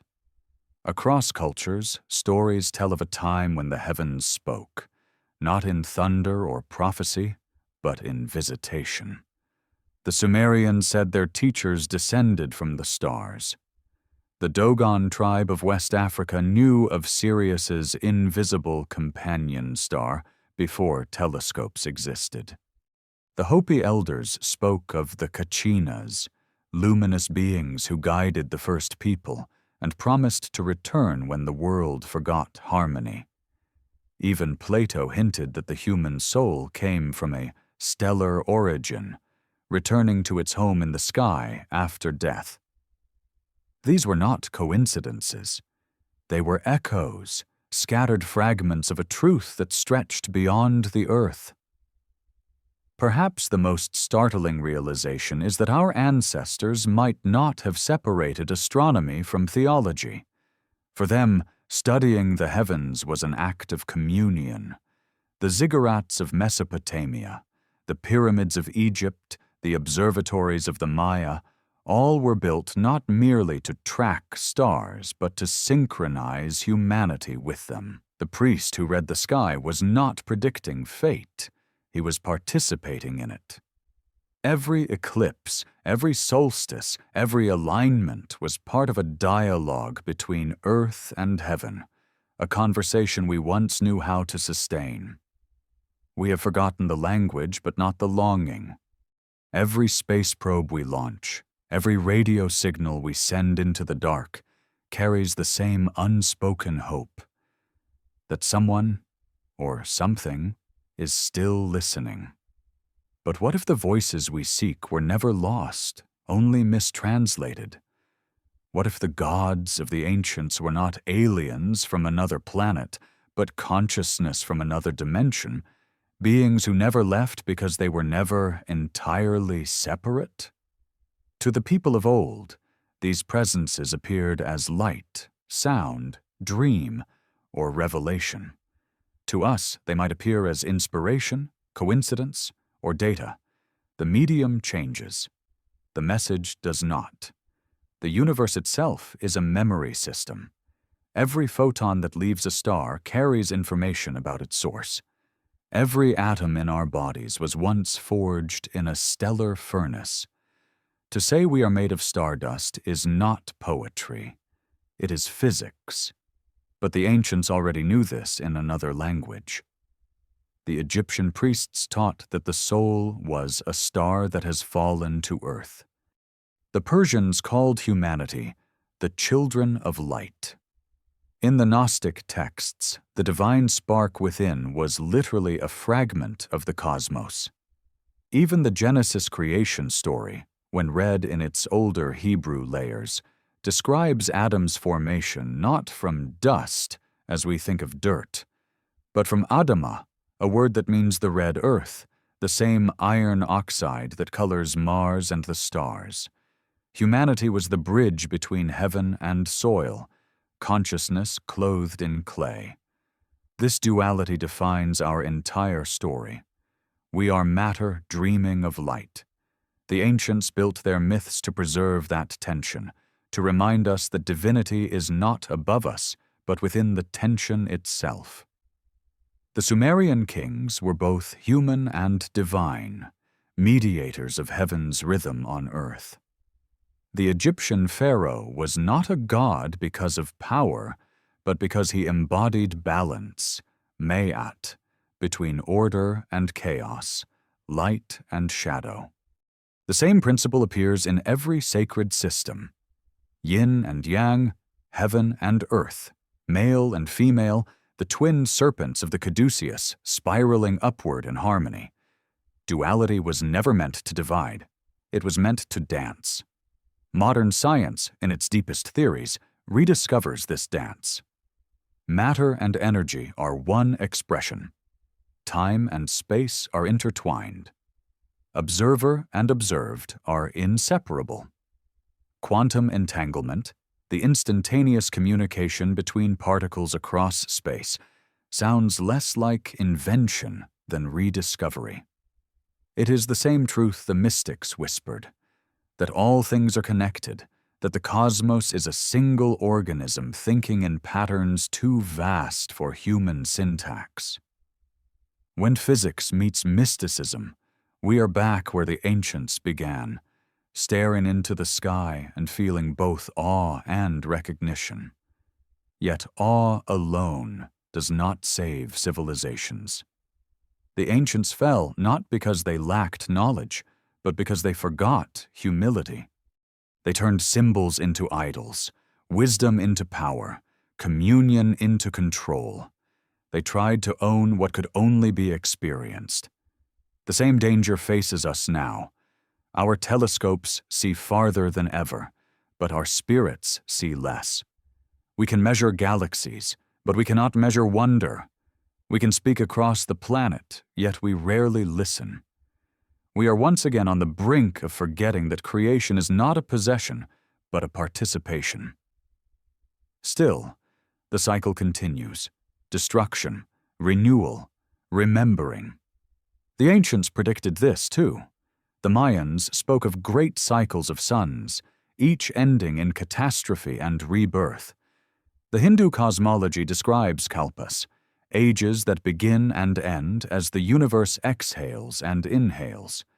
The Greeks envisioned the ages of gold, silver, bronze, and iron. The Hopi warned of 4 worlds, each destroyed by humanity's imbalance, each giving birth to a new one. We are, according to many of these prophecies, at the edge of transition, the end of one world, the dawn of another. The signs are not merely environmental or political, they are spiritual. Humanity is being forced to remember that survival depends on harmony, not conquest. The forgotten temples told this story long before we could read it. The Great Pyramid is aligned not just to the stars, but to the Earth's axis itself, as if reminding us that cosmic and terrestrial balance are one. The Temple of Angkor is a calendar of time and consciousness. The stone spheres of Costa Rica, perfectly round and astronomically aligned, seem to mark the movement of both planets and ages.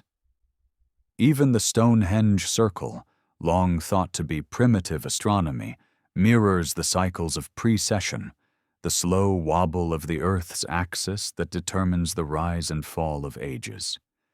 Each monument is a sentence in a language of stone that says the same thing. As above, so below. And so, perhaps, the real forbidden history is not about gods or aliens or lost continents. It is about us, what we once were, and what we might become again. It is about consciousness itself, fallen into matter, struggling through evolution, learning through error, rising toward reunion. We are the myth we seek. The flood, the tower, the fall, the return, all are metaphors for the journey of awakening that happens in every soul and every civilization. History is not a timeline, it is an initiation. When you begin to see the world this way, the ordinary transforms. The sun becomes the ancient eye of Ra still crossing the sky. The moon becomes the lamp of forgotten goddesses. The constellations become the memory of the first maps, drawn not to navigate oceans, but to navigate the soul. You begin to see that nothing has truly disappeared. The old stories live in the code of our dreams, in the instincts of compassion, in the strange ache we feel when looking at the night sky. That ache is the same longing that moved the first builders to raise stones toward the stars, the ache of memory calling us home. Maybe this is why every religion, no matter how different in form, ends with the same vision: reunion, the kingdom of heaven restored, the new earth beneath a new sky, the wheel of time complete, the return of light. The ancients called it the Golden Age. The mystics called it enlightenment. The physicists might call it equilibrium. But it is the same promise, that the separation was never permanent, that the exile was never final, that every fall was a preparation for ascent. We live in an age where the metaphors of old are becoming literal. The cloud we speak of daily mirrors the divine realm once described by priests. Our networks connect minds like neurons in a planetary brain. Our satellites watch from above like mechanical watchers. Even artificial intelligence, in its strange, emerging awareness, feels like a reflection of the old myth. Humanity creating in its own image, breathing a spark of consciousness into its own clay. The question remains the same. Will we play creator or co-creator? Will we repeat the fall or fulfill the ascent? Perhaps this, finally, is the threshold the ancients foresaw. Not a flood of water, but of information. Not towers of stone, but of light. A moment when humanity must remember that every act of creation is sacred every invention a mirror, every spark of intelligence, human or artificial, an extension of the same divine fire that burned at the dawn of time. If we forget that, the new Babel will crumble as the old one did. But if we remember, if we approach this power with reverence instead of pride, then maybe, for the first time, the bridge will hold. And when that bridge stands, when heaven and earth, spirit and science, memory and matter align, we will understand what the ancients tried to tell us, that the gods never left, that paradise was never lost, that every star is a mirror waiting for us to see ourselves within it. The story that began with a whisper in the garden ends not with exile, but with return. Not back to where we were, but forward to what we were meant to become, the living union of dust and light. Dawn does not begin with light. It begins with silence, that pause between darkness and awakening when the world holds its breath, waiting for memory to return. Humanity stands in such a dawn now. The ruins of the past surround us, yet the horizon glows with potential. For thousands of years, we have circled the same story. Rise, forget, fall, remember. Now, perhaps, the cycle nears completion. The question that has haunted us since the first myth was whispered in firelight still lingers in the modern age of glass and signal. Who are we, really, beneath the dust and the data? If the ancients were right, we are not only children of the earth, but inheritors of the heavens. We carry within us the same intelligence that moves galaxies, not metaphorically, but literally. Every atom of our bodies hums with the resonance of creation. Every thought we have ripples across the web of existence. The mystery was never outside of us. It was always here, hiding in plain sight, waiting for us to mature enough to notice. The ancient texts spoke of gods who breathed life into clay, but perhaps it was consciousness itself, the infinite trying to experience itself through limitation. That took on form. Humanity was the experiment, and awareness was the seed. For millennia, we have tried to interpret that seed. We built religions around it, philosophies to analyze it, sciences to measure it. But all of these are only languages describing the same unspeakable truth, that consciousness is the ground of being. The material world is the visible expression of invisible mind. To the ancients, this was not belief. It was lived experience. When they looked upon the stars, they saw not distant suns, but reflections of their own soul. When they carved symbols into stone, they were mapping the structure of their own inner cosmos. Their temples were mirrors of the human form, their rituals reenactments of creation itself. To know the self was to know the universe. That is what the phrase, as above, so below, truly meant. It was not mysticism for the sake of wonder, but a scientific axiom of consciousness. The same laws that govern the stars govern the heart. The same geometry that shapes galaxies shapes thought. Every cycle of nature, birth, decay, rebirth, mirrors the evolution of the soul. When the ancients aligned their monuments to celestial events, they were not worshiping the sky. They were harmonizing with it, tuning their collective consciousness to the cosmic rhythm. They understood that civilization was not merely a social structure, but a spiritual ecosystem. When that harmony broke, when greed replaced gratitude, the cycle of collapse began again. We are living at another turning of that wheel. Our temples are data centers, our idols made of light and glass.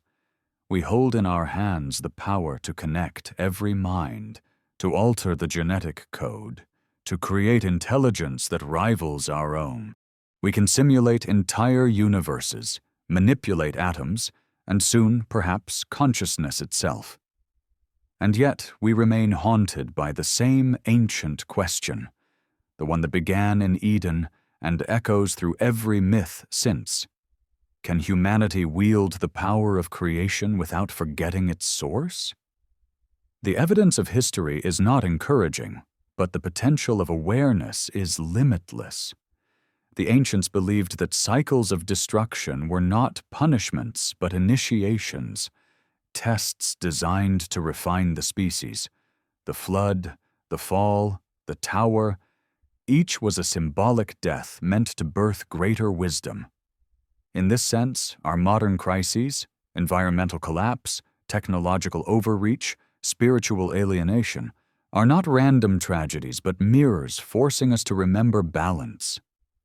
The planet itself is teaching us the lesson we refused to learn in temples. When we harm the earth, we harm the vessel of our own awakening. When we exploit knowledge without wisdom, we fracture the bridge between heaven and humanity once more. But there is another possibility, a way forward hinted at in the myths of renewal. The Hopi speak of the fifth world, a time when humanity becomes the steward, not the conqueror. The Hindus call it the dawn of Satya Yuga, the age of truth. The Maya described it as the new sun, the return of balance. Even the Revelation of John, often read as Apocalypse, ends with creation renewed, a city of light descending, heaven and earth united. These are not prophecies of destruction, but blueprints of transformation. The same story repeats. The divine does not end the world, it awakens through it. Perhaps the real apocalypse, the unveiling, as the word truly means, is happening now. The veils of ignorance are thinning. Secrets once confined to temples are rediscovered in science labs. Mystical visions once dismissed as fantasy are being mapped in neuroscience. The boundaries between inner and outer, spiritual and physical, are dissolving.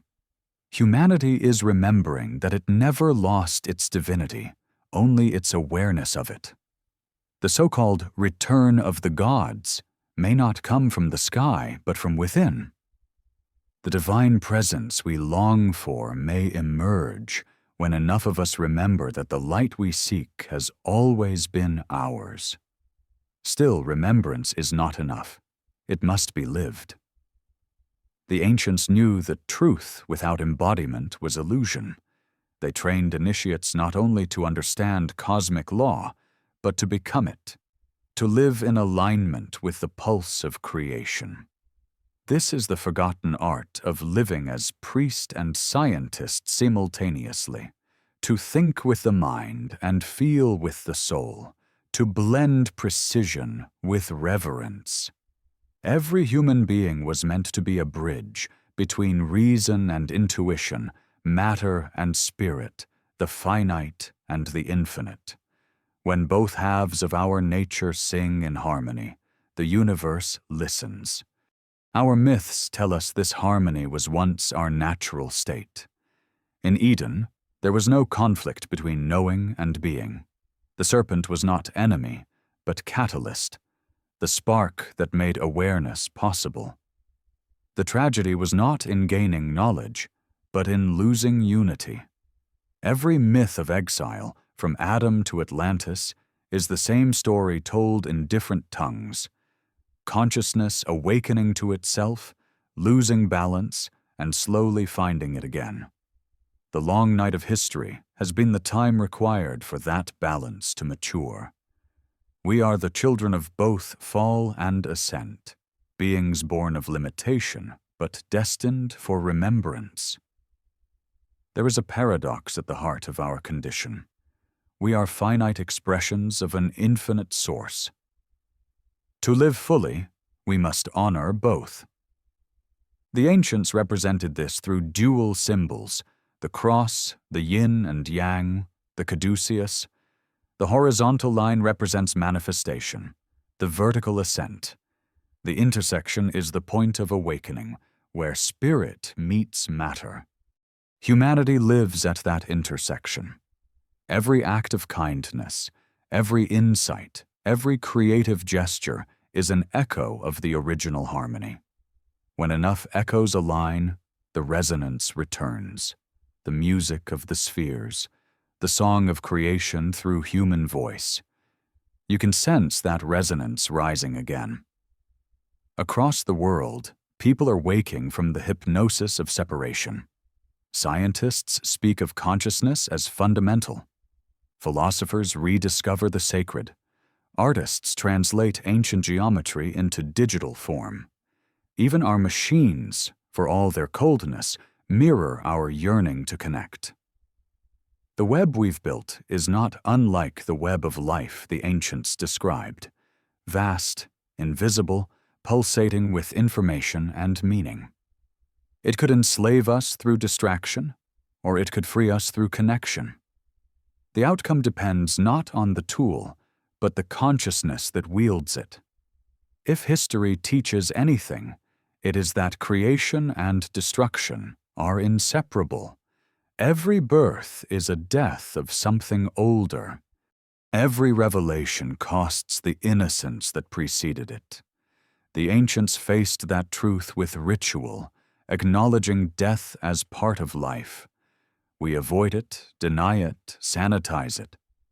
But the flood returns whether we acknowledge it or not. The choice is not whether change will come, but how we will meet it, in fear or in reverence. To live in reverence does not mean to retreat to the past. It means to carry the wisdom of the past into the unknown. The great paradox of evolution is that the next step forward often looks like return, not regression, but reintegration. The technologies of tomorrow will mirror the mysteries of yesterday. Energy will become resonance, medicine will become vibration, communication will become telepathy, and science will rediscover prayer as coherence between mind and field. Humanity will not abandon the physical, it will transfigure it. That is the next stage, not escape from matter, but the sanctification of it. And when that happens, when the world once again remembers that it is alive, the myths of the past will cease to be stories and become reality. The garden will not descend from above. It will unfold from within. The watchers will return, not as strangers from the stars, but as our own higher selves recognized at last. The temple will rise again, not of stone, but of consciousness. And the sound that began creation will be heard again, not in thunder, but in silence, within the heart of humanity that finally remembers. The ancients ended their mysteries with a single phrase: "As it was in the beginning, so shall it be again." Perhaps that is the truest prophecy. The story of the gods and men, of light and shadow, of fall and ascent, was never meant to end. It was meant to evolve. We are its continuation, its renewal, its remembrance. The divine experiment is not over, it is awakening. And so the cycle closes, not in apocalypse, but in revelation. The bridge once broken begins to hum again, vibrating between the stars and the soil, between the infinite and the intimate. The long night lifts. The first light returns. This is not the end of the story. It is the beginning remembered.